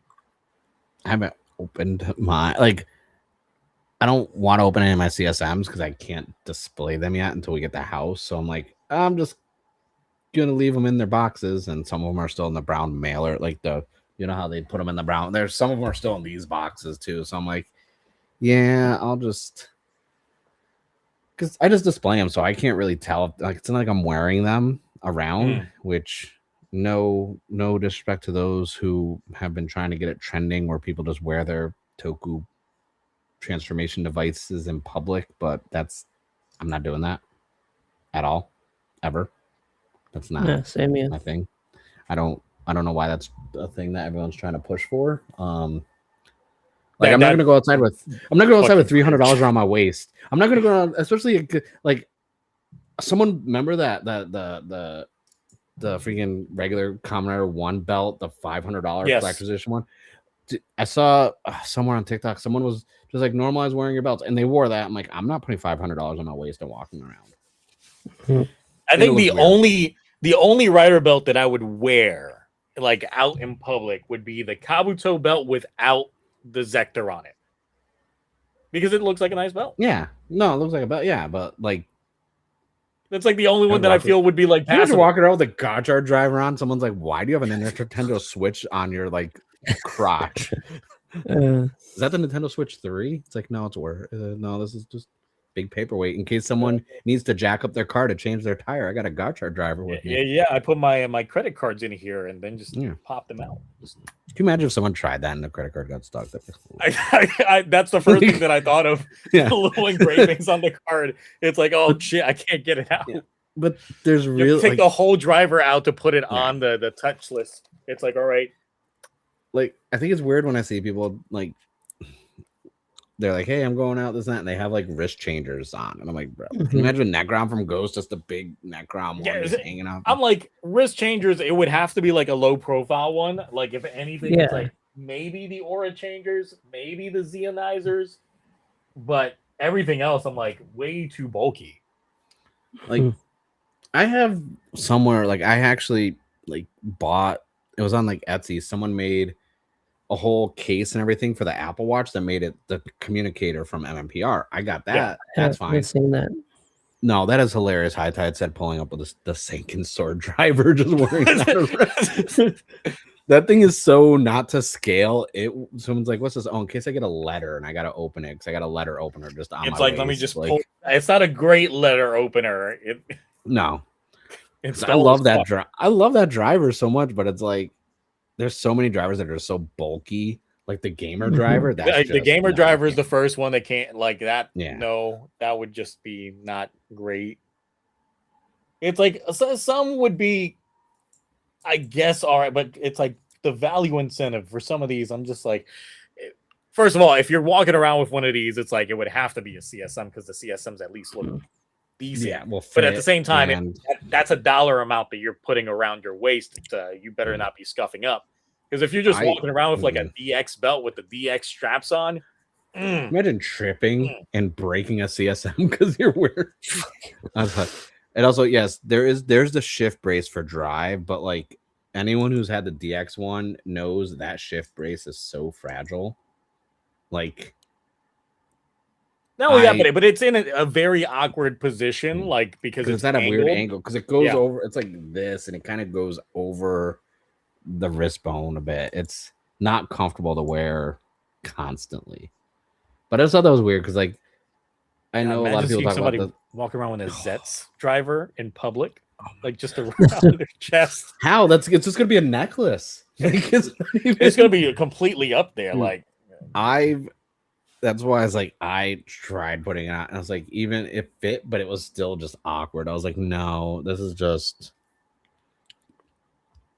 I don't think X8 needs a CSM. It's all mirrors. And like as much as I like the Fives Excel, that the weight to it is off because of course it only has the strap on the very top, so the bottom part is just dangling. So you move too much, that thing just rolls all over the place. So it's not comfortable to actually put that on for long. It should have had 2 straps on it, honestly. But I'm trying to think what's as much as I didn't even know that shit was like trending with driver. Yeah, no, it's still trending. People are it's trending more now than it. Like people have been trying for what? How long have we been streaming? Like people have been trying this for so long to get it trending, and it's like actually like people are actually going for it now. And I'm like, kind of reminds me of like when I came back to the internet after being on sabbatical for like 10 years and saw that because the thing is, it's like I've been big into cosplay culture for a long time. But seeing people literally use cosplay as a fashion sense, and it's like this is my style. I just go out in public in cosplay, and that's just my thing. And I'm like, there's a situation recently that I didn't talk about Discord. I'll talk about it on here. And so I go to a lot of areas where like Little Tokyo. I'll go to freaking like Mitsuya and Book Off here in San Diego, this and that. And there were people. They had headbands that had, you know, ears on them and this and that, and they wore their tails, and so I'm like, each their own. Then I saw someone street clothes, and then they had the F word, the full wolf, the full mouth moving and everything. No, and I was just like, in public, it wasn't like there's no conventions. They're just and I saw it because I parked the car, and I was like, okay, I'm gonna get some ramen. I'm gonna go Book Off, maybe some bentos while we're there. And I only know this because I saw the car park, and then they got out of the car, and it was already on their head, and I was like, I was about to ask, did they come out the car with the full head on? And the reason why I feel like there was no convention going on is because then I looked at the bumper stickers on the car, because I love looking at bumper stickers. I don't know why. I just get like, I like, because like, you can tell a lot about person what bumper stickers they have on there. Like mine, I just honestly have Super Saiyan 2 Goku on mine, like, because it's a holographic one, so it has a little halo on it. I keep mine and plain vanilla. Mine's like the window one that can easily peel off, because I don't like the idea of putting them on the actual car. Don't want to lose value on the car. I want to trade it in one day, especially because it's a high-end car. But reading the bumper stickers, I was like, oh no, this person lives this 24/7, because I've never seen this in the wild. Like, I mean, typically when I see furries, it would be at conventions. Yes. Yeah. But no, this was a freaking Wednesday at like 2:30 in the afternoon, because I left work early. So I'm like, this is a Wednesday at 2:30 in the afternoon? Like, too hot to be rocking fursuits in public. Yeah. So I feel like you said, the cosplay thing turning into like everyone's day to day. Because like when I cosplayed, MySpace was a thing. There was no Facebook yet or anything either. So like there's no digital footprint for when I used to cosplay. And I couldn't imagine now me being like, all right, I'm going to go out dressed as Sora from Kingdom Hearts 2. I'm going to go to Costco. I'm going to go as Cole McGrath from freaking Infamous while I go freaking to Walmart. And the thing is, I would see that where I would see random people dressed up like different Demon Slayer characters, literally like walking around Walmart, just a regular ass day. I'm just like, man, people really be doing this. Ash might actually appreciate that. I see that happen a lot with One Piece out here. No, I didn't see it a lot. Mostly kind of or anything like that. It's none of the good cosplayers. It's just like the dudes cosplaying, and I'm like, I'm like mostly in the office. I don't see a lot of people cosplaying out on the streets. But yeah. Ash, when you walked away, people were like, "Man, furries just ain't for me." It's like, I'm I'm head on out. It's like, yep, no, it's. I mean, I would used to get asked if I was cosplaying in public, and it's like, no, it's just my hair. It's like, that's not a wig. No, it's just my hair. It's like, okay. Yeah, no. Moa just texted me. She's like, why are you talking about furries again? I'm like, not again. It just happens you're home whenever this conversation comes up. Like, at least you're not a furry. She gave me the finger. Not with that attitude, she's not. She gave me the finger. She walked away and she gave me the finger. She's like, fuck you. Not with that attitude. No, but like, I'm trying to like word it carefully because I don't want to offend people. Like, you don't want to offend the furry community? No, I'm going back to the toku stuff. I don't fuck the furry community. We all know my story of how I got hired to go freaking cover a convention that they didn't tell me was a furry and brony convention. Changed my life for the worse. The whole toku thing is like, I love toku. I'll rock a good Power Ranger shirt. I'll go to the gym and I got a freaking Power Ranger tank top. I'll be lifting, being like, oh, look at me, I'm strong like Dragon Zord. But I don't think I can support the idea of people just wearing roleplay toys for toku in public, just on a daily basis in public, like as your general data. There's got to be a separation with like your level of fandom and like your day-to-day life. I think about it in like even when they try making something conventional, that sometimes it's just so outlandish that it's hard to look away. Like, to be fair, they make the nice Kamen Rider shoes that I'm still like, man, they're super expensive. I wish they made my size. So I'm like, hope you're not rocking that shit in public.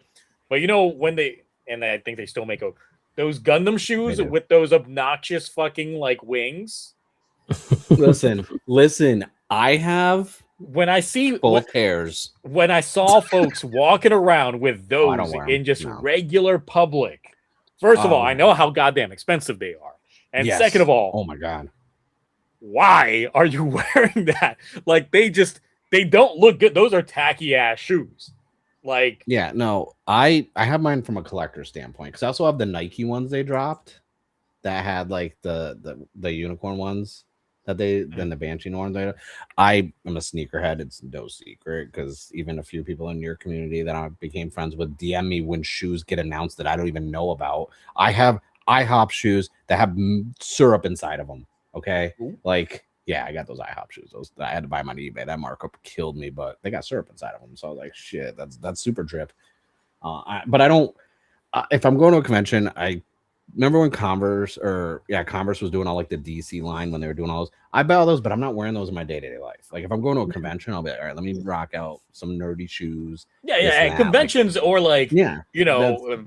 Because it's like the writer belt. I brought that to the Shin Kamen Rider premieres and stuff like that. That's different. That's an event. Yeah. No, I wore mine too. Yeah, that was worth it. It's just like a regular grocery store visit, or like I'm gonna rock this while I'm on the clock. That kind of shit. Working retail. I literally either have to wear business casual or a suit. Like I'm not. And then you're gonna look down, and be like, guys, look what's under my suit. And because I got the 3-piece, I'm button the blazer. All of a sudden, what's that? Oh, this just my CSM. I just wear it because it's like no, it's my cell phone holder. This cell phone don't really work, but it looked cool though. No, listen, if the next 5 CSM like actually could hold like the iPhone 16 or 17 Pro on there, that would have been crazy though. I'm not gonna lie, I would have just been like, make a way so it'll charge my phone while it's on there. I'd wear the belt, honestly. I would, but that's just me. But no, it's just I feel it like Star says, like leave it subtle or keep it occasional. Like this whole Rockin' said civilian fits. It's like I've never been honestly, like since when I cosplay, I always try and go the extra mile. It's like when I was younger and broke, it's like, yeah, I'll settle for like this is their, very basic outfit and stuff like that. But me, I always got to go the extra mile. But If you're I'm not civilian, you get the "Who are you?" questions, and already if you're exactly like you, exactly. if you're in Fies, Toku fans will know. But if you get anime fans who've never seen Toku, they're gonna, hey, that looks cool. What is that? Like, I assume a lot of people didn't get the joke at first of Pope Leo. Yes. They'd be like, oh, it's like, which Ultraman are you supposed to be? And I was like, who's the Pope? And that's all I would say. Yeah. So it's like, that's funny. And those who know are like, that is great. But you're still going to get the questions. Civilian fit, though, they're going to be like, who's this? And you're like, this person. Who? Commenter this. What's commenter? Like, the domino effect of questions. I'm not a fan of. No, I get it. Cosplay on a budget. That's why I did a lot of easy cosplays back. Like Cole McGrath from Infamous was super easy. Fucking shaved my head. Never doing that, by the way. I look super racist with a shaved head. Like, especially if you're keeping the beard. No. Okay, I didn't have the beard at the time, but then I did Max Payne 3 with the Hawaiian shirt because I thought that was easy, but it was for PAX East and they were doing Max Payne. So I shaved the head, but I kept the beard, and I was like, oh my God, people are gonna think they're gonna want my browser history. They're gonna search me for any like questionable tattoos that are hidden. They're gonna think I'm freaking stunt double for American History X. Like, they're gonna think it's bad. Like, I looked super racist, so bad. So I was like, I get doing civilian cosplays when you're on a budget or last minute closet cosplays, but I'm doing that for conventions. I'm not doing that to go to the park. On a side thing, because I see someone mentioned here, what about like just the character's clothing? Not really like a civilian fit, but like say like some of the merch, like the Boom Boomer jackets, for example. Oh, I'm not wearing that out. You're not wearing that. No, one, it's so expensive, and two, it's hot. Well, so the thing is, it's like I still have like black like trench coat that I had got back in the 2000s, and the reason why I got it was because I was very big on Garo. So believe you me, you watch Versus. if I could get my hands on Koga's, like jacket, that entire thing, I would rock that shit in a come wintertime when the temperature actually drops. Yeah. Yes, I will go ahead and rock one of those jackets. Is like, it's cool though. That's the thing. And someone just brought up the Sentai jacket website. The quality of the Sentai jackets that they have on their site, a great price. Holy crap. But even then, if I bought one of those jackets, I'm not like, okay, so if I was back home in Connecticut, if I'm spending $400 or $500 on a replica jacket from like SPD or something like that, I'm not going out in the snow or the rain wearing that. Same. That is like my concert jacket or something, like my convention jacket. That's a special occasion jacket. That's not like, I tell everyone I have the Adam Sandler style where it's like when I go out, I look borderline homeless. Because I just want to be comfortable. And I'm sorry, a lot of like the stuff you can buy that's replica jackets and this and that from these shows are not casually comfortable to wear. Depending on the show, it's like there's some that literally just look like regular ass clothes. Like someone rocking, say, Shoma's fit from Kamen Rider Gav. Like that's a very it's a hoodie. It's just a hoodie with a very baggy pants. You'll be colorful as fuck. But it works. It like that would be a civilian fit that I would think. I have no problem with this. The problem that it would start making it cringe is if I see somebody wearing that and then they have it unzipped the entire time while they're wearing the belt underneath and they're trying to showcase. They have the belt super glued to their stomach, and they're just walking around a store with that on. Then I'm gonna be like, all right, no, it was fine before you unzipped it. Yeah. But what about Toma's drip from Saber though? Because I never liked his super bell bottoms. Yeah, but he always had a nice hat. Sometimes he had a good hat. I'm a fan of a good hat. But the problem with the hat is that I get flashbacks to my college days when everybody was rocking trilbies, aka fedoras. Oh, rocking the miladies.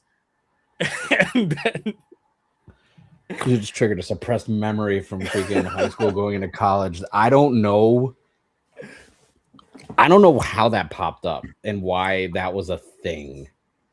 I mean, I rocked a fedora like in my like late teens, like at I mean, it seems your high stuff like that. I have fedoras, so I have like 2 fedoras.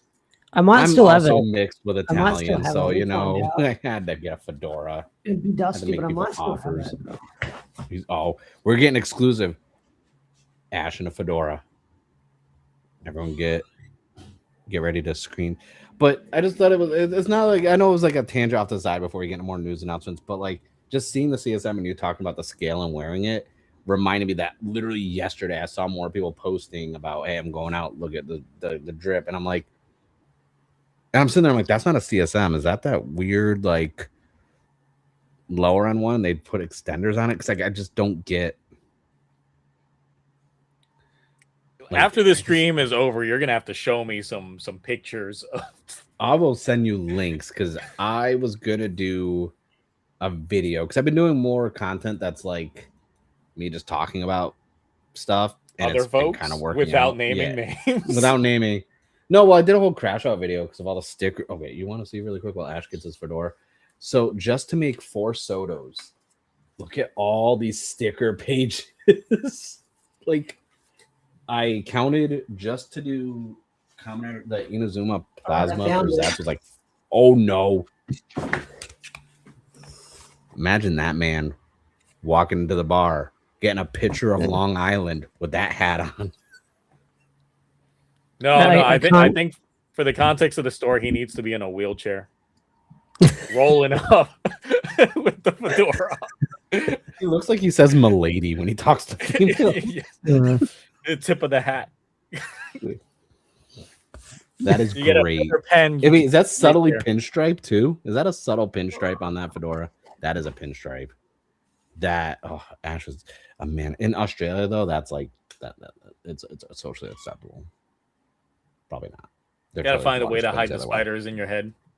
Yeah, dude, I'd be so scared to put on a hat and a huntsman spider or Atticus spiders in there. Nah, I can't go to Australia because we're planning because we're going to Japan this year, but we're like we want to go to other countries and that's sick hat. Don't it reminds me of the Pikachu Volkswagen Beetle. Speaking of, do y'all see that Pokemon drop at Target that's starting on the 2nd of May? Nope. What, the cards or? No, it's merch. They're doing, you know how they've been having like they did like exclusive merch with like every like they did like Space Jam, Stranger Things. They're doing a Pokemon one that drops May 2nd. They got dodgeballs that are all the different Pokeballs, and I'm like, oh, can you imagine hitting a kid with a Master Ball, just full power behind the throw? They say it's a kickball, but we know it's a dodgeball. But yeah, they got a lot of good merch. All right, I gotta wait for Zio to put a hat on. Where's Zio's hat? I'm taking this hat off. You want me to put a hat now? We're all wearing hats. Give me a second. Oh, you're all wearing hats? Okay, we're all wearing hats. It's a hat stream. I don't have any cool hats. That's a lie. All my hats are cool. I got a hat. Funny story about this hat. I bought it at a sex convention or one of their merch stands that were just randomly there. There's only 2 I had. No, wait. Zio didn't hear this. Chat. Hold on. Now, tell Zio where you found this hat, because I got a revelation on where he found this Pikachu hat, and we need to put a black light on that. I got this hat like 10 years ago at a convention called Sexpo that I got dragged to. It's where I also got this tattoo from as well, because they were doing $100 tattoos. So I got this one here. But I bought this hat. SFW convention. You deviant. Yeah. I'm proud of you. I was invited. This was 10 years ago, but yeah, I was invited to go. Yeah, we're all different 10 years ago. I'm not a good hat person because my hair is way too voluminous to the point of like when I put hats on, it's just you know, there's too much coming off the sides. So it's like the only hats that I had easy access to is Wild Denos and one for something I haven't debuted yet. Ooh. So I just knew you had a lot of hats because of all the characters. I was like, because wasn't the first one your Macho Man hat too that you used? Or was that the other hat? Yeah. So this one is for yeah. Oh yeah. Because I was like, I know that hat. Yep. Mhm. Get the nice snake skin. Ash, someone said when's the next convention? I don't know. They haven't brought I it put back it- in a while. Let me find out. I didn't put it in Zio's Discord. I put it in another Discord. I got invited to host a panel and possibly be a judge for some contests at a 18 plus anime convention. Oh, Okay. And I was like, I don't even make content like that's in that genre. So I was like, who recommended me? I mean, money's money, so I'm not turning it down per se. But All right. So the next one is in September. yes. Well, there you go. He had it saved already. He's like, booked now. Buying I'll tickets. see you in September. I'll see you in September, Ash. All right. All Let's see if right. I can get into this video. So we got ourselves a brand new Ultraman. Theo finally had his proper review, like debut outside of the Sophobi. I like this design. So we get the poster. It's a very minimalist, back to basics design, as we thought, especially looking at the Sophobi that we've got here. But obviously, since we are celebrating the Ultraman 60th anniversary, they gotta do a splashdown of like all those that came before, even Ultraman Zero right there, right next to him, so you know that Ultraman Zero's there. Is Cloudy the one that hates Zero so much? Yes. I'm so happy that Zero's on this poster. I hope he shows up. He's just like because the Cloudy crash out's gonna be amazing. He is like the one with the biggest Right there. footprint there outside of like everything else that we got there. I do like this design. I'm glad because like as much as I like Blazar's design, I think that's the last real design I really fully was like, this is a great design. I like this OG style blue with silver on there. Like this is good. This is like, given the designs that we've had the last few Ultra outings, this is as back to basics design wise as they've gone in a while. Because even like thinking back to like Decker, Decker still had some more going on to it. Yeah. So this is like I said when I first saw it, was giving Mebius to me. Like it definitely is giving a little bit of like Mebius simplicity. Almost in the form factor on the helmet a bit. Yep. Yeah, very back to basics blue Ultra here. The thing is, it's like I was hoping we were trying to go back to like the like original timeline and stuff like that. We were done like going through a different universal stuff. But it seems like we're still in the same realm of this is taking place in its own thing. Where apparently there is somewhere in the universe is like a planet called H12. And it is a planet that resembles Earth, but it is attacked by space kaiju from another planet.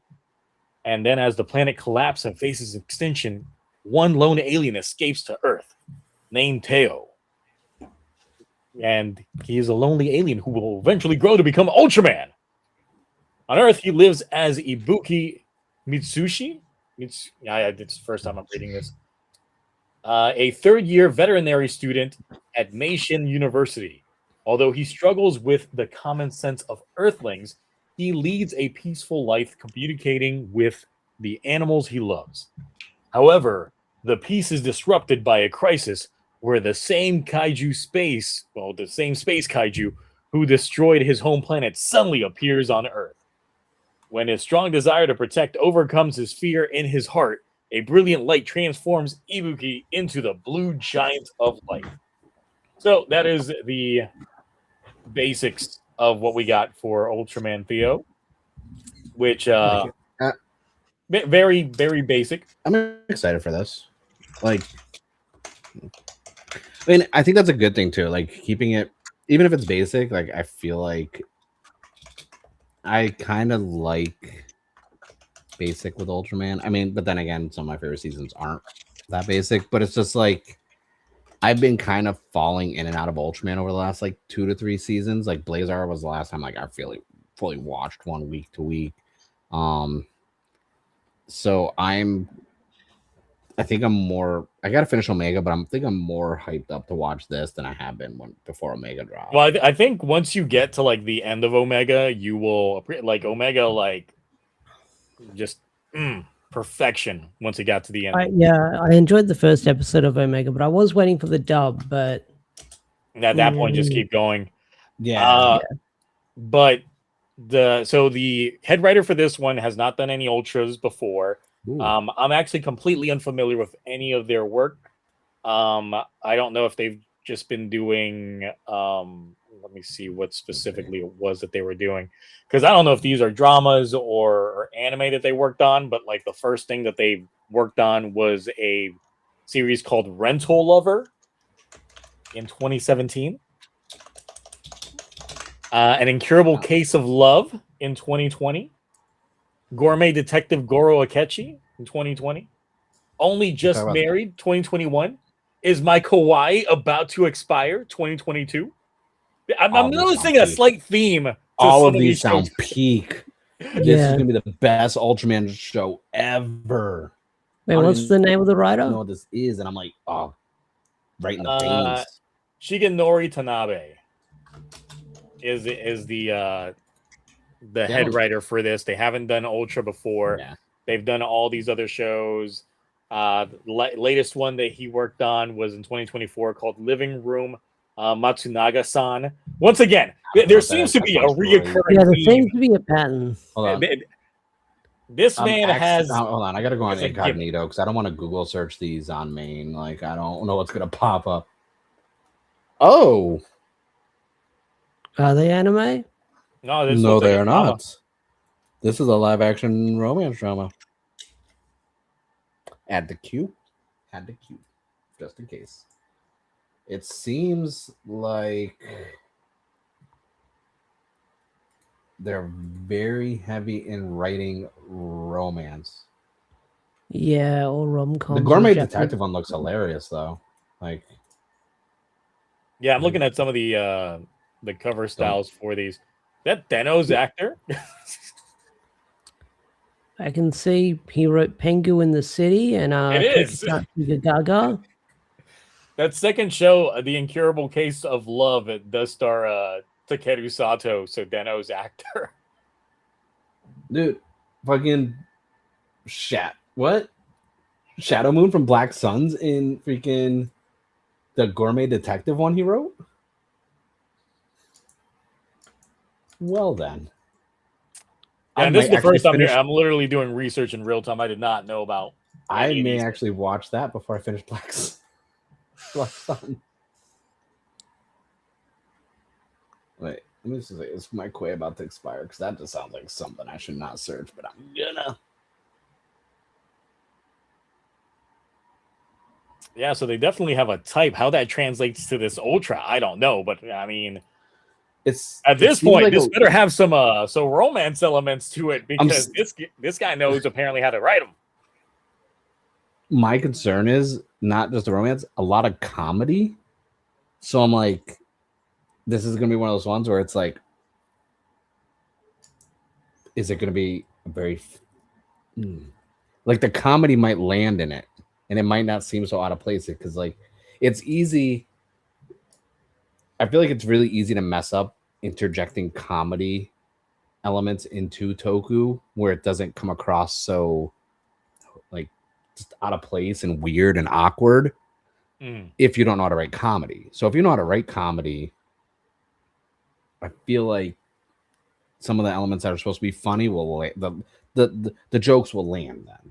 But there's a lot of romance in this writing history. So it's one of those things that maybe they're trying to do a genre change. So maybe they have a lot to prove. So they're going to put a lot of effort into writing and being like, look, I'm not just the romance comedy writer. I can look at this Toku. So this could kickstart a new Toku writer. I mean, it is interesting having someone that's going from a completely different genre of show coming into the Toku space to do it.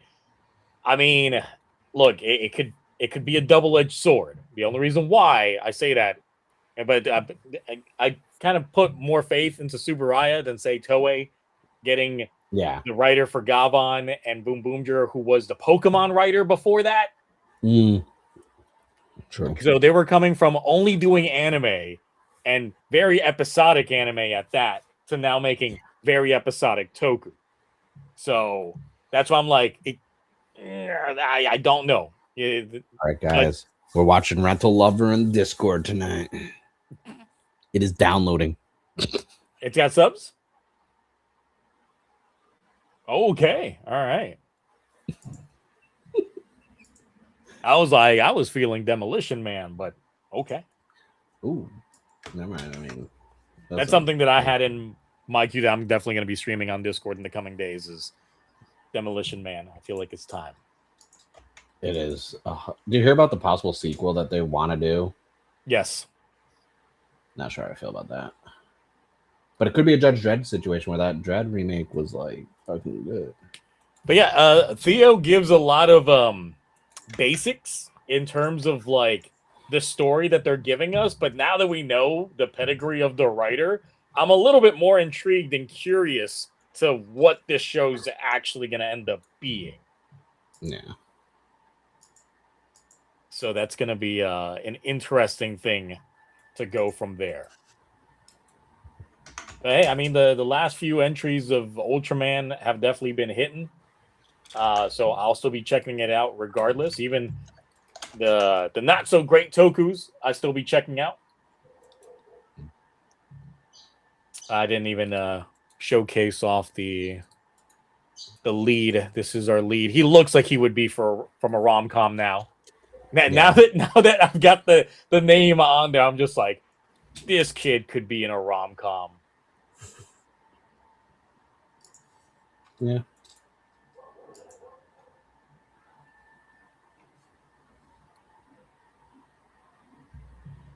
I don't trust this website that I found the subtitles on. My pop-up blocker's at like 37, and all I did was click on one link. Things working in overtime. All right, so I guess the last bit of news to discuss. Man, we really padded out time talking about those cosplays. And your debate between Blade. I didn't think the Blade argument was gonna last as long as it did, but I thought it would have lasted longer. I came with receipts. Yeah, and I don't have receipts, but I'm gonna watch the show. And my opinion of it overall is it being one of my favorites will not change because of the nostalgia side of things and the sentimental value, but the quality, my opinion of the quality of it will probably change because I just now took it from my external and I just sent it over to my server that's by my TV, so I'll be watching it. And Deca Ranger, I just sent that over to my server over there as well. All right, so we had a trademark pop-up, which was shocking because it's weird, like, given how things would go, it's like we wouldn't be in trademark season right now. Like we already got the trademark for Rider, but why do we got a trademark for something else popping out from Toei? And that is Kakusei Hunter Omega Horn is the name. That is also got a logo as well, I think. Oh yeah, I got it. That is a freaking name. I just wanted to say the name before I show the logo.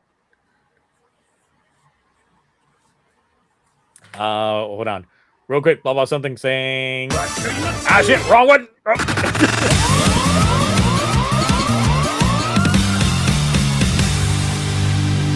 What do you all think about Theo not having a gimmick? I mean, isn't his gimmick he's going to talk to the animals? I thought, like, he was going to talk to his animals. I thought that was going to be... in terms of, like, the transformation, it's just... it's the chess piece. The chess piece that he has is a transformation thing, and that's it. I'm okay with that, honestly. I don't think we always need... I don't think we need a gimmick. And I think that would make the show focus more on, like, you know, the show versus trying to sell us on toy. Yeah. Which, I mean, Ultraman for the last few years, I think, has been really good on not overselling us on the gimmick or making us too reliant on the gimmick that they're showing and more focused on, like, what the story has. So I think at that point, just do the show that you want to do and focus on the toy secondary. That's the lesson I wish Toei would take with some of their their shows, but no, we still gotta sell them toys. Yeah. Which is why we got Omega Horn here, which is very possibly going to be the next entry in Project Red after Gavan wraps up, which lends credence to the long-going rumor that Gavan was only going to last about 20-something episodes. So what say you on that? First of all, hooray, Gavan's only going to be 20-something episodes because, my God, that show, Yeah. I am feeling that pace. I'm caught up and because I binging it. Mm-hmm. You know, usually I'm like, oh, these shows are better binged. No, I'm enjoying it, but I'm curious from a standpoint. Past episode 1. Yeah. Now this Gavan, is... Yeah, go ahead. If Gavan is like 25 episodes, though, do you think Project Red, if they're taking a page, because we just talked about Ultraman, if they took a page out of Subarai and they were doing a show that's 25 episodes per season, do you think, given the landscape for Toei, do you think this would be a good thing for them if they can figure out the pacing to do just a Project Red show that's 25 episodes and it's paced right? Because Ultraman, Subaru has been doing this obviously the whole time for Ultraman, basically. I think, I personally am curious, like, if it is 25 episodes or if they're just dropping trademarks early. From a longevity standpoint, do you think this would help Toei? Because Toei pushes out so many toys for their IPs. No, so this is the problem, and this is I know someone's over there trying to say that they were right and blah blah blah blah. But from the rumors indicated on here, this is essentially just Gavan Part 2. Yeah, Gavan Super Force.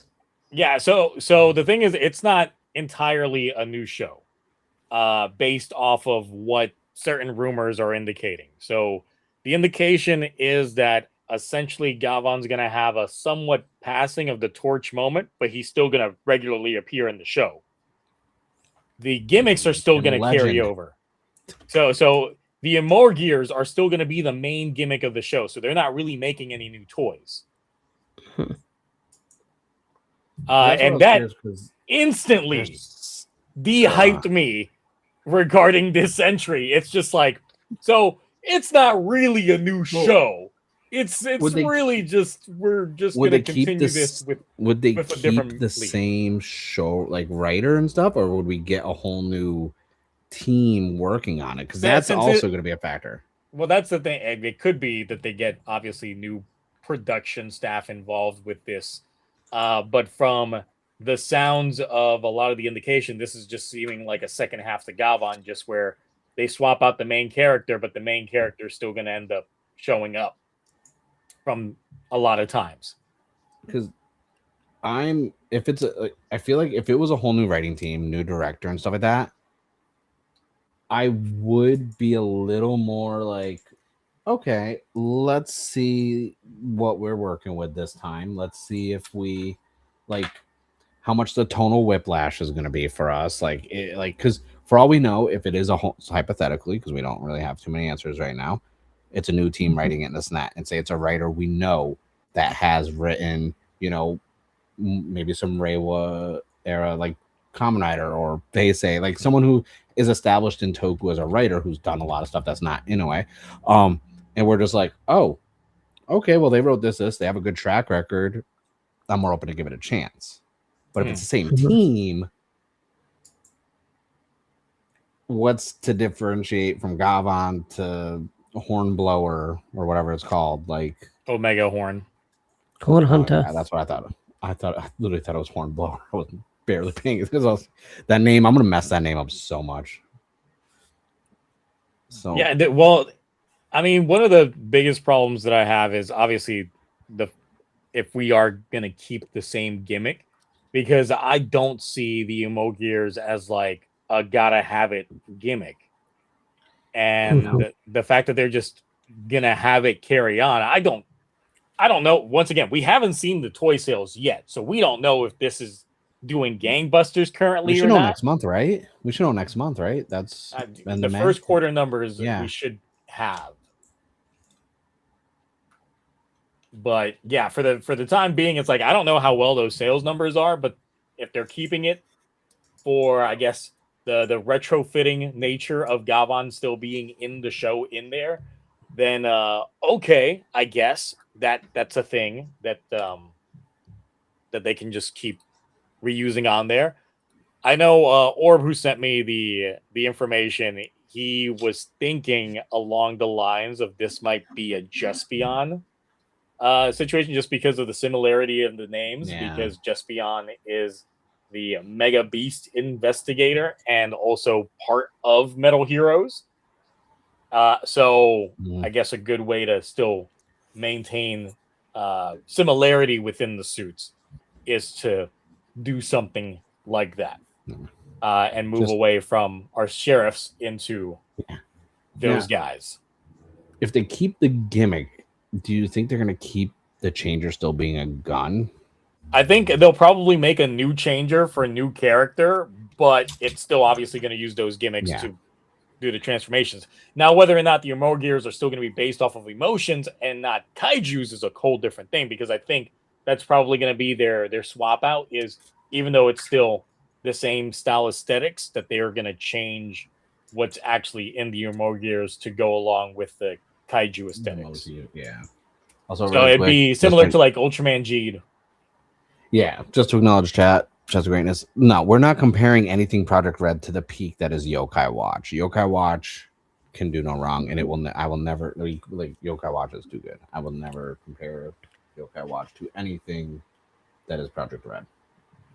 So this is the rumor regarding Omega, and I mean we don't really have much to go on, and I don't really like talking about rumors, but since this is like, you know, the only thing we really have is okay. So it's supposed to start at the end of July. The kaiju types are dog, shark, pterosaur, and plesiosaur.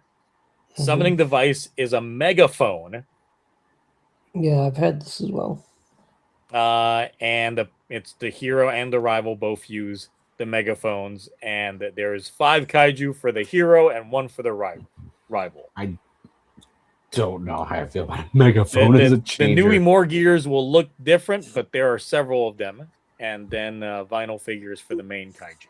So this is probably based off of toy leaks in terms of how they got this information. I'm still waiting for the toy leaks because they had some B-Fighter stuff listed in the toy leaks from before the show aired, and we haven't seen anything from that. So I'm not sure how accurate a lot of the toy leak stuff actually is, if it's actually leaks or people just feeding into creating rumors. Yeah, megaphone type transformation device it still doesn't catch my attention. No, it's still that does nothing for me. That's now, what if the megaphone transforms into a robot? You know it's gonna. Yes, because that's essentially their one-trick pony gimmick that they keep doing now. Is what if the transformation device was also big robot? That's all we're gonna get going forward, thanks to not King Ozier, Gozuger. We're just gonna get Changer as Robo. Now we don't have to read 2 different things. Or a kaiju robot. I mean, it could be a megaphone that transforms into a kaiju style robot, but it still counts as that's. What is Toei doing? What is going on here? What do you mean? I hope it's not B-Fighter. There's nothing bug themed about any of this. I doubt they would do anything B-Fighter related for this. Yeah, I was just saying B-Fighter because of toy leaks that haven't came to fruition that people were talking about before the show aired. So that's why I was like, it's tough to like talk about toy leaks listings when we're how far into the show and we like half the stuff hasn't even been revealed from the original toy leaks. Only a few things I think from the initial toy leak have actually been shown, and most of them are Emo Gear related. And I don't know. I don't like those gimmicks. And the thing is, I would hope that this show would try doing something genuinely different that we haven't seen for like a good bit. One of the things that it's like, what if the hero transforms into kaijus and he's got a kaiju suit as opposed to your typical like henshin hero transformation of that type of stuff, and then he just fights stuff as the kaiju. Then I'm like, okay, that would diversify the formula a good bit. Toei doing something new and original, like and out of the box. Never. Or he summons them. He doesn't get a suit, but he summons them, and then he like is on like their shoulder the entire time that they're fighting, or something like that. Like a proper like buddy kaiju type situation. This makes me can't wait for Armor Sword season 2. I know, it was such a good show. Did you get the toys yet? I went to go get one and they were sold out. They're actually sold out, and I'm really mad. I haven't gone back to check because the T-Rex has not been in stock for like 4 weeks now. But I did find 3D prints for all the Armor Sword's armors. Ooh, I still haven't watched that yet. You mean like for the dinosaurs or for the armor that the people wear? The people wear. About the helmet one. Yeah, so it's not just the helmet; it's the full thing. Really? Yes. Someone went out of their way and did the entire team. I'm intrigued by this. Let me see. Since we're getting not Jiraiya in Gavan, yes, that's happening this weekend. Is there a chance that they're going to make a B fighter or a Robotech into a Gavan? There is a high chance of any other metal hero being in Gavan as a Gavan. Now that Jiraiya is in there as a Gavan, based off of Jiraiya, which had nothing to do with Gavan besides being part of that franchise, anything is available, and that still retroactively fucks a lot of shit up about Gavan in itself. Like, what was the point of having other Gavans throughout the universes, if only a couple of them were going to look like Gavan and then the rest are going to look like other metal heroes? You should have just made them not Gavans. Still really mad when I found out about that. Like, no point. It's like, let's walk back some of the stuff we've done. They can't all just look like Gavan. That would look too much like a Sentai team. We gotta change it up. Let's see. Imagine Omega Horn still uses the same sword / same mold. I mean, look, if Gavan showed us anything, is just the amount of budget Toei likes keeping when it comes to these shows. If y'all did not watch the latest episode of Gavan, like Ash, Mark, if y'all did not watch, I didn't watch the latest. I watched one before it. The latest one is the smallest budget I have seen in a show in a long time. I can tell you that American adaptation of Gone that we watched the other week had a bigger budget than that episode. You know what it reminds me of? Remember the show Chopped, where they had to go into the pantry and just grab whatever they want and like make a meal out of all this random stuff. They're just going into their storage warehouse of like old Sentai stuff and counter stuff. Like, all right, what can we grab to make a show? Just repaint whatever you want. They're just like the kit bashing and repaints and reuse. Like, it's like when people go to me on this thrift haul while I go and make a new outfit and I'm gonna spend like $10.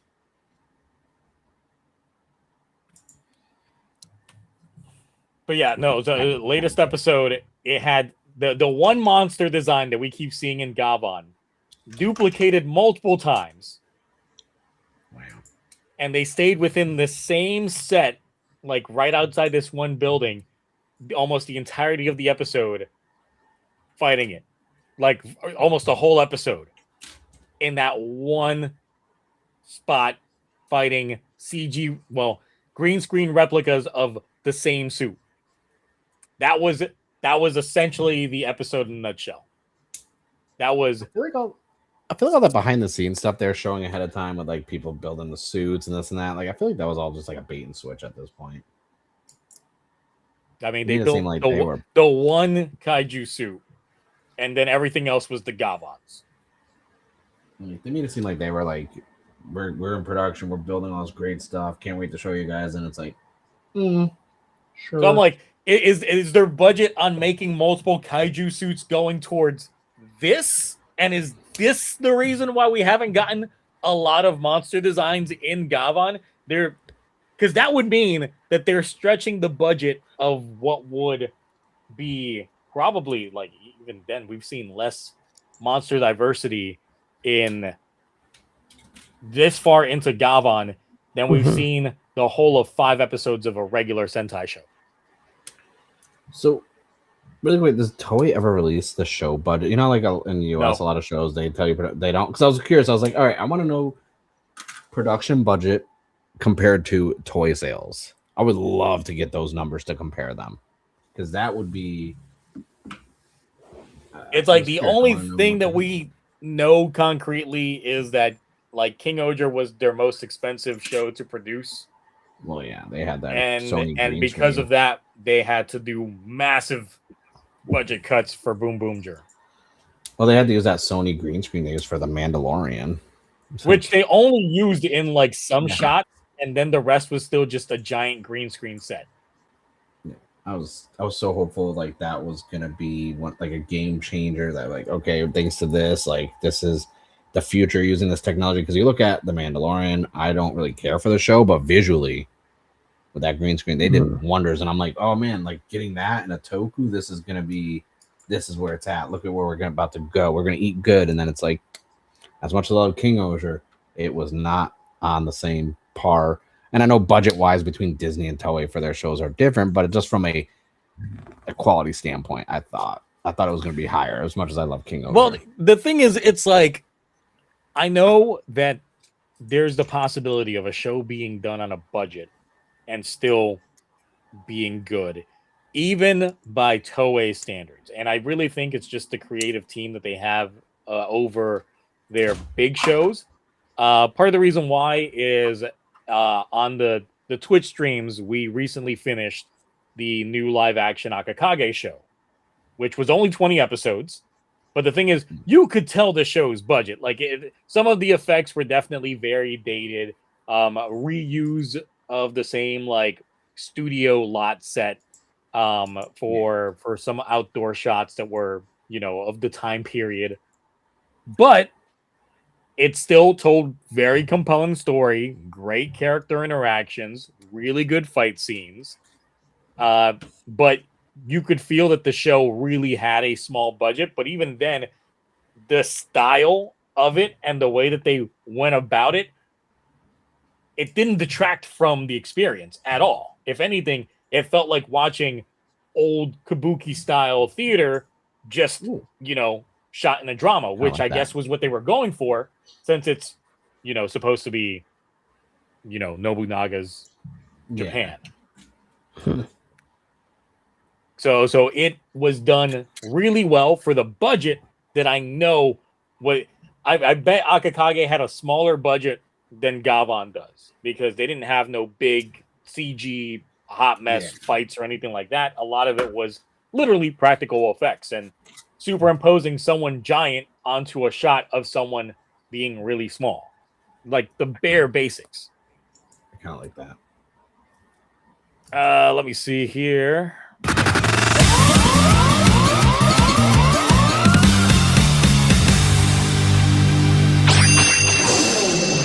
We got $10 from, I don't know how to pronounce all of that because you got a lot of numbers in there, so I'm just going to call you Starl. I think it's Starlight. I think it's Starlight. Starl. Or Starlight Starl type thing. No, it's Starl now. Like a new version of The Walking Dead, The Walking Undead, because we were talking about Blade, features Starl. And his father, Dick. Don't want to be that guy, but Sentai could make 35 new monsters every year. Sentai could. But the thing is, after a while, I forget which season they started doing this. I forget if it was like Zen Kaiger or if it was before it. But there was essentially to save on budget, a lot of the monster designs, and this trickled down the Kamen Rider as well, used like the same legs, like lower body, and they just kept changing the upper body. And that was it. That was like their budget saving measure. So that was a way that they could at least skirt it because they didn't have to keep doing so many, different designs. And the time in which I felt that was like executed pretty well to the point that most people didn't even bat an eye was in King Oger. Like, remember, like Sergeant Ant? Yeah. Like, memorable design? The best. Remember not Kamen Rider Black? Like, a lot of those peak designs that we had for monsters, and they all had the same legs. They all had the exact same legs. The only thing they really changed was just the upper body. I don't think I ever caught on to that. Design ever.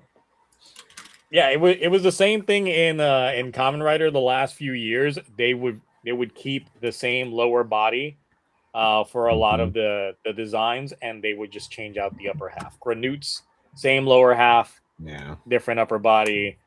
Even going back to like the Demons and Revice, they had the same thing going on for them. Let's have a look. I'm on the wiki. Oh my god, you're right. Yep. So that's the thing. It's like Toei knows how to handle a budget. Like they've done it multiple times before. They found ways to skirt the budget and still keep it fresh. But for Gavan, it's like you're literally just giving me the same crab monster every other episode. If not, then it's just regular ass dudes.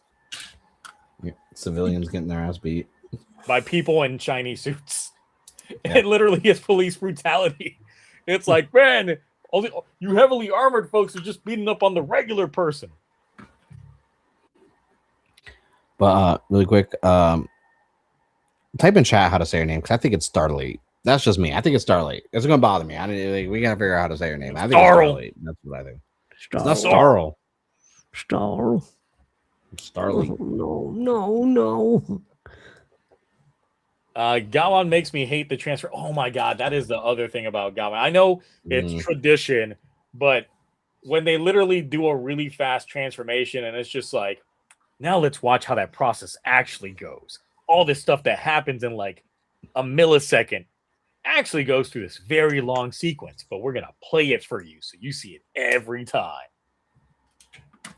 And it's just like, please stop. I understand you're trying to pad out for time, but just stop. Listen, they gotta hit that sweet 23 to 25 minute mark. Okay. They can add extra seconds of staring. Dragon Ball Z did it for a long time. Yeah. They could add extra minutes of just stare downs. Or zoom in reaction shots of people like overreacting to things like Indian dramas would do. So it's Starlix. Yeah, we're gonna go with Starl. Starlix. Because wasn't your name on here before like Spite or something? I feel like I remember a lot of names. I feel like I had a spider in it. Or I'm just thinking about Australia again. Maybe. All right, but yeah, Omega Horn, we'll see how they handled that. But right now, like, look, Project Red is off to like I remember everybody. A very slumpy start. So yeah, I haven't been feeling Project Red. I was excited, curious, but then I watched episode 1 and I was like, I'll come back to this eventually. See, but that's the thing. It's like I feel had Project Red been originally revealed with it not using the name of a pre-existing franchise, then let's say if Omega Horn was the name of the first show, I think we would have probably had more, more open-minded. Yes, like if they did Omega Horn first and then they did Gavan after that. No, they should have just done Gavan. They should have honestly just did Project Red as like a Toei Tokusatsu Funtime app exclusive show just to kind of like beat it out there, because there's always gonna be like this negative connotation to the show because obviously Super Sentai ended, and there's still people that are going to put the correlation of this canceled Super Sentai. Well, I've mentioned this before, and it really goes down to the time blocks for the shows for the network, and they have to be able to provide enough content to fill a certain number of years for each renewal, or else they lose that contract to something else. So that's probably the reason why they did it. They wanted to maintain that time slot just so they can just keep cranking out crap. That just so they great. Imagine Power Rangers didn't go on hiatus or whatever's going on with Hasbro, and somehow Hasbro got Power Rangers subbed or dubbed and put in the Super Sentai time slot. That'd been great. That'd been hilarious. Yeah, I mean, that's the thing. It's like, I'm pretty sure Toei would have lost that time slot if they did not have something to fill it in. And it would have been up for grabs by a competitor. And that could have been the situation. It's the same thing. Like, those of us old enough to remember primetime television, like, it would be the same thing. It's like, you want that primo time slot. You don't want to lose that time slot. And if your show underperforms, or you're on hiatus for too long, then you lose that time slot to something else, and then you get bounced around time slots like your Third Rock from the Sun. The amount and then of get shows, completely just Third Rock from the Sun. Because that was a show that just got moved around so many time blocks. There was no internet, so you couldn't really keep up with, like, you didn't know shows were canceled until it was like too late, or and it was you're watching them, and then then you get shows like Jericho that get canceled, and that show's freaking peak, and I'll never forgive CBS for canceling it after 3 seasons and a cliffhanger because they're a bunch of jerks on seat over there. Sorry, that show was so good. I hate that it got canceled quietly. Well, mine as well, that got cancelled. I mean, there's too many shows that get canceled that are good. So, yeah, it's like even shows that get canceled. Like Kamen Rider Dragon Knight, like that actually got moved from a lot of different time blocks in the U.S. I think its finale even aired in a completely different time block than the previous episode before it. So, yeah, That's why when it was airing, I watched a little bit of it, but then it kept jumping around. And it's like, well, at the time when that was airing, it's like, I'm getting out of high school, college, like this and that. It's like, I'm sorry, like I watched, and back then it's not like I had DVR and shit. So I was like, I was too busy recording Smallville on VHS. Like I had to make sure I kept those, even though it was season 6. We all know season 6 was trash, but. Yeah, but that's the thing. It's like when you couldn't find your audience, then like the networks would typically juggle around your shows. It's different in Japan because you have to be locked into that, and you got to be able to provide the content, even if your show sucks. And that's the thing. It's like, we know that part of the reason why they ended Sentai was not just because of toy sales, but because it just wasn't performing well on the ratings as well. So TV Asahi was looking to swap it out, and I doubt Gavan's doing it any favors, which is probably part of the reason why they're speed running the next thing. Do they do ratings in Japan like they do in the US? Because I'd love to like try and look up the ratings. There is a ratings system in terms of viewership, but I haven't seen anyone. I've seen one for anime. Yeah, so the thing is, it's like I don't think anyone in this fandom actively tracks those, but I would really wish that someone would. I have a 3-day weekend because Monday is a religious holiday for me, so I'm going to do research. So, yeah, because I think seeing the viewership dip from like episode to episode would definitely help out on a lot of things. And I know sometimes they put these episodes on like repeat on, I think it's like on Mondays or Tuesdays, I forget. On when they do the repeats, or it might even be Fridays if it's still like how it was back during like the mid 2000s, because that was back when I actually used to like pirate the Japanese signal to watch these shows when they were raw. Had Keyhole was the program. It was terrible. It's peer-to-peer streaming. Yeah, I had that, but because the farm were so isolated in our little section before they started modernizing the town, we had satellite, so I would just turn to the international channel, like the Japanese international one. It would be like, okay, late at night, which is technically morning in Japan, it'd be like all the anime, Dragon Ball Z, this and that. But then the next day at night, when it would be like Sunday and this and that, or Saturday and so that, it's like, oh, Toku stuff. No subtitles. So then I was like, all right. And then I would be like, I don't care about this. I'm going to go back to anime and just watch Goku go Super Saiyan 3 and fight with no context at all. I mean, it'd be like how I would watch a lot of the animes and like the Toku that was airing at the time, because I remember that's how I would watch Gundam 00 back when it was first airing. Always got to catch that first release in Japan. Gundam Raw with no subtitles and just making up my own whatever's going on. I'm like, they don't like each other because his hair is better. Or they don't like each other because he wants to kiss him. That's weird for everyone involved. And then you wait for the Toonami drop, and you're like, oh, I was wrong. My bad. Oops. All right, but I think that's it. Actually, we managed to get a lot more out of this than I really thought. While Ash hopefully got to build an entire island in Pokopia during that time. I haven't started on building an island. I'm just like, gotta go to your cloud island, sir. I still haven't even started my cloud island on the game. No, I'm almost done. I'm almost done. My Pokédex on my cloud island is more than my main game, just because I'm doing the 5x5 houses habitats, and I'm just luring them all in because there's not really much else to do in that game. Honestly, there's no. I can see people getting obsessed with like Animal Crossing, but I don't think it has the longevity that Animal Crossing has. Because the next event is jump rope with Bulbasaur on his vines. That's the next event they're doing, is just jump roping.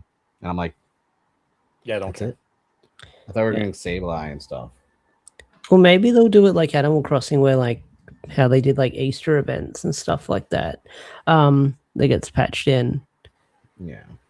I never really finished like not the main story of Animal Crossing, but like learning how to build slopes and stuff like that, and making your entire. I just kept going into once the debt thing kept piling up with the bells. I'm like, you know, this whole I think that's what it's distorting me. Because I got the game when it first came out, the duplication glitch. I was taking that initial like Switch like item that you got on there and was duplicating it and then selling it to Tom Nook, and then I was a billionaire. And then they also had the bank system where you would get like the interest rate given to you like every week.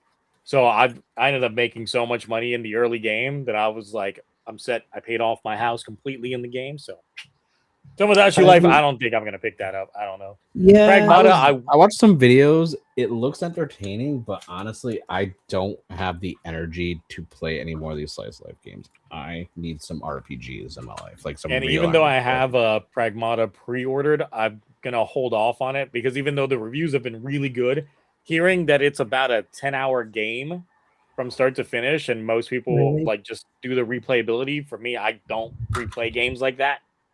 I'm like, I'll just wait until it goes on sale. It is made by Capcom, so it's probably one of those Capcom speed runs. Yeah. If you take your time with it, you'll have like a longer gameplay. But if you're like one of those like Resident Evil speed runners, even hearing from folks that aren't big onto like those type of games, they were like, yeah, it took me like 10-12 hours even doing all the other things. But there's I guess different branching paths that things could end up going. Yeah. And for different high scores, you want to do those replayabilities. But I'm like, I'm more for the narrative experience. And once I get the story, I'm done. I'm not replaying this game for years. I think I'm just gonna do the Xenoblade Chronicles X Switch 2 update and just freaking play that and finish it. I do need to finish that game. And get Monster Hunter Stories 3 while you're at it. I know I'm torn because I don't know if I want to get on Switch 2 or if I want to get it because like I have Monster Hunter Stories 1 and 2, the dual pack for the Switch, but I never played it on the Switch. I bought them for like single digits on the PS5. So it's like, and I don't know if you get anything for having a save file for the games, like clear save files. Because in the second one, you get something if you cleared the first game, I think. So I wasn't sure if 3 did, because like if 3 does that, then I'll just freaking play it on the PlayStation. But I am I mean, outside of amiibo functionality is really like the thing, but I mean the game actually runs smoothly, and I was actually like that RE engine runs really good on the Switch too. Oh, I feel like everything's been running really smooth on like the Switch has been very impressive. Like Yeah. especially now that they did the upgrade for Switch 1 games running better, like Switch 1 games running on the Switch 2 handheld, like they were docked on the Switch 1. So the only thing that I hate about that is the games that when you go handheld mode use touchscreen functionality, that gets rid of the touchscreen functionality. oh, I thought they were fixing that because that wasn't supposed to be the case. I thought that was like an accident, like an oops, and they were gonna fix that. I don't know if that's going to be a per game basis or what, but I think the way that it does it is it tricks the game into thinking that it's still running docked when it's in handheld mode. So,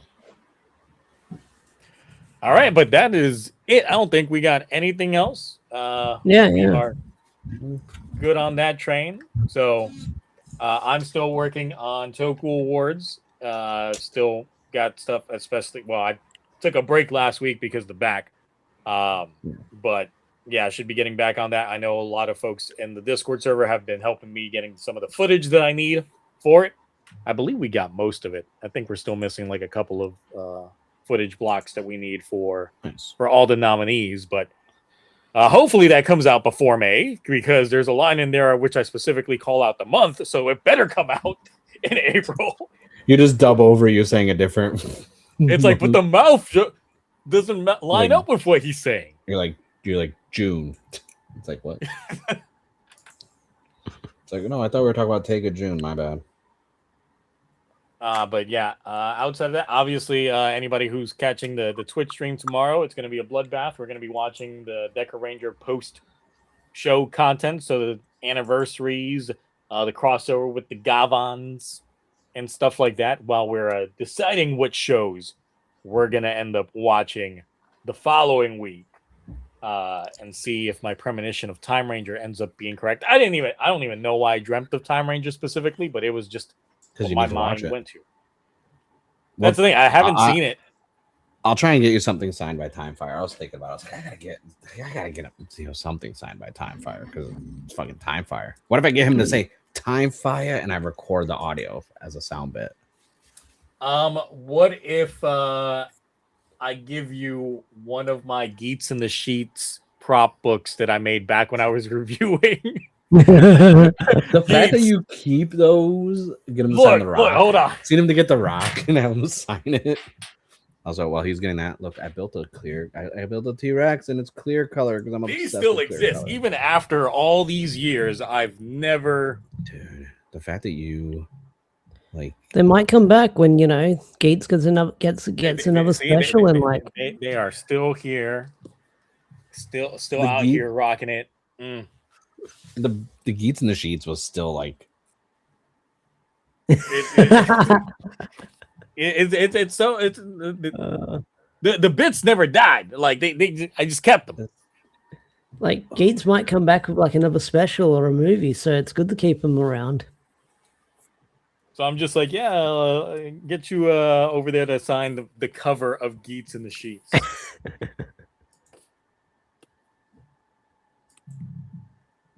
Peak props. Yeah. No, the props are good. It's been 4 years since 2020. Don't remind me. Every time, like when we were watching the first episode of Revice again, like the other week, because we're ranking all these first episodes, I'm like, man, that was already like 5 years ago. That was a long time ago. Mm-hmm. That's the problem of getting old. It's like the years just fly by.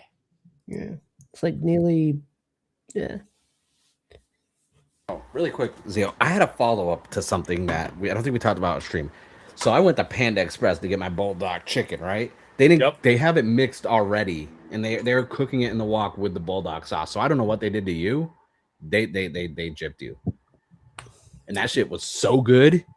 I saw them while they're making because they ran out, and I was like, and usually I get the bigger plate with 3 sides. I was like, you know what? Give me 2 sides of the bulldog chicken with the Beijing beef, because usually I just get 3 different ones.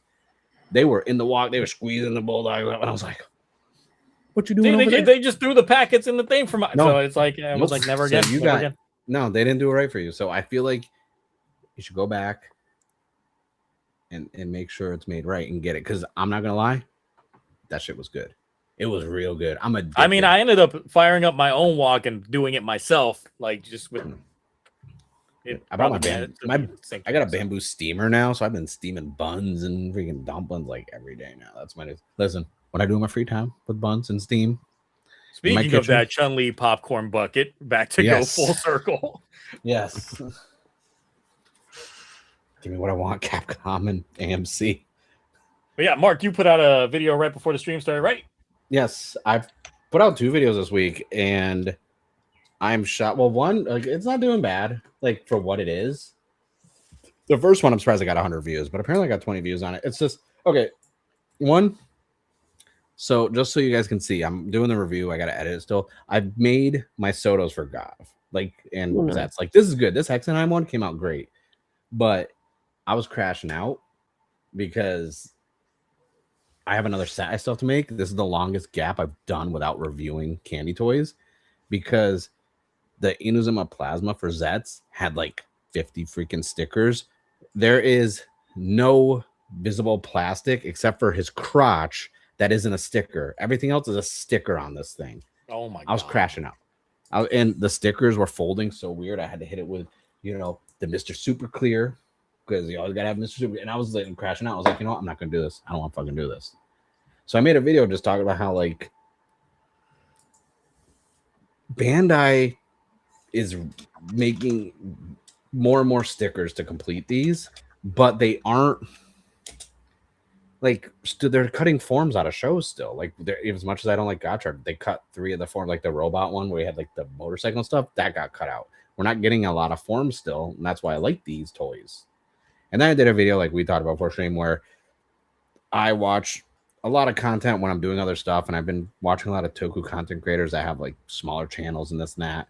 And I'm noticing a trend where they feel like they have to spend money on toys to make content to get views, but they're overspending. They're going above their financial means just to make content. Now, I'm kind of a hypocrite because I buy all this stuff, but at the same time, I have a really good paying job. I've worked very hard in my industry to get to the point where I can buy what I want, but I've never once been like, am I going to eat this week or get gas or that? Or am I going to buy this toy so I can do a video and get 29 views?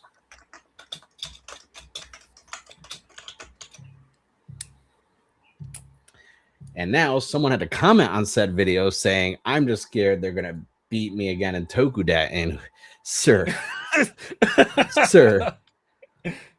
the video I have, I already filmed it for my Tokudet submission. I have a prologue to my Tokudet submission already. I'm gonna, this is the biggest year because I've been buying so much SMP and Memorial stuff.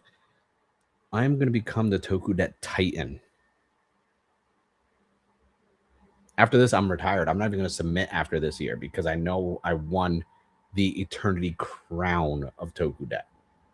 And I'm unstoppable. Man, this typo makes me sad, but oh well.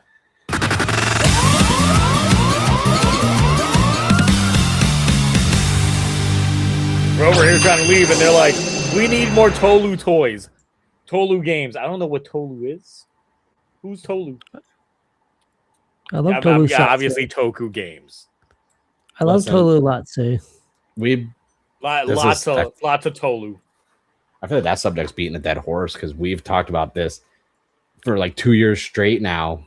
And then what was it? Was Memory it last Heroes week dropped. that we were talking about all like the trademarks and we got into the games because yes, we definitely spent a good while talking about the games. We're getting a mobile game. So yes, so for the people that would have the questions of what our thoughts are regarding like the trademarks. Definitely watch last week's. We go in. Not last week's, but it was like 2 weeks ago. We didn't do shit last week. Dude, listen, I get high a lot, so my days are all the same. You know what would be good if they made a visual drama game, dating sim that's the Geets in My Sheets. Like, just I'm gonna see it. I'm gonna go make a like itch.io channel and then just make Geats games where it's all dating sims between the red. Only BL. That's only allowed. It's just that. But then if you pay money, you get the BBL edition. Oh God. Where they're all cheaped up.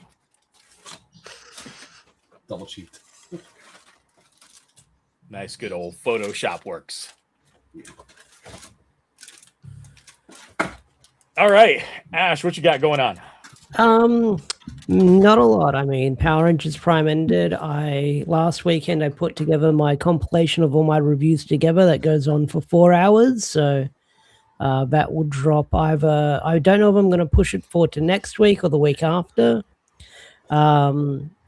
I've seen the preview pages for the new Power Ranger comics. I covered them. I have mixed feelings about that upcoming series, the one of the three, but it is what it is.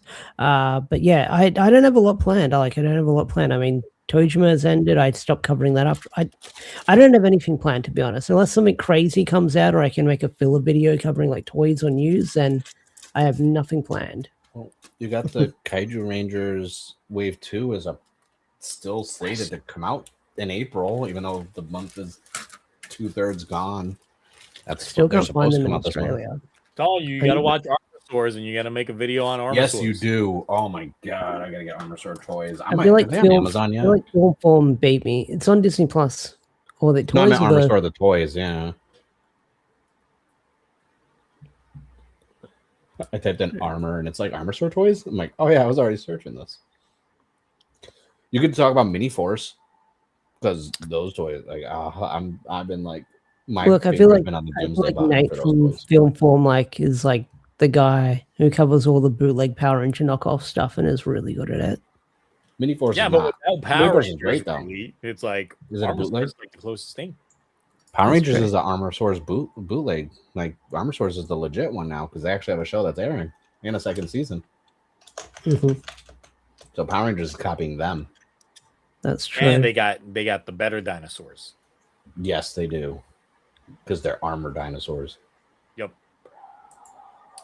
What is? I didn't know the Raptor, yellow Raptor from Armosaur got. Dude, I hate some of them are Target exclusive, some are Walmart. So Walmart got the Raptor ones with the armor. I haven't seen any in Walmart. Because I looked it up and it's showing where in San Diego that they're in stock, and I'm like, I may get the Raptor one because that looks kind of cool.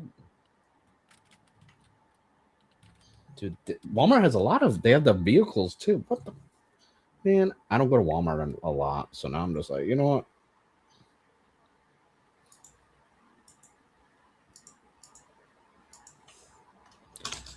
The analytics on Armosaur content's not too bad. I'm not gonna lie.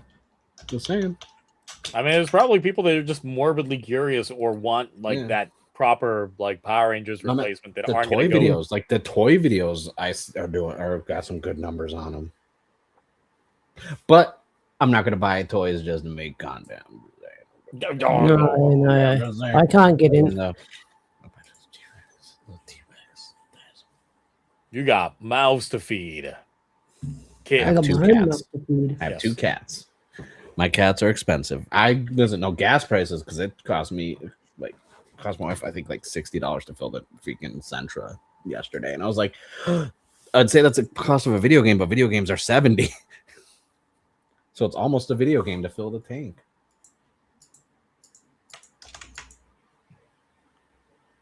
All right, then I think we are good. Yes, that is it.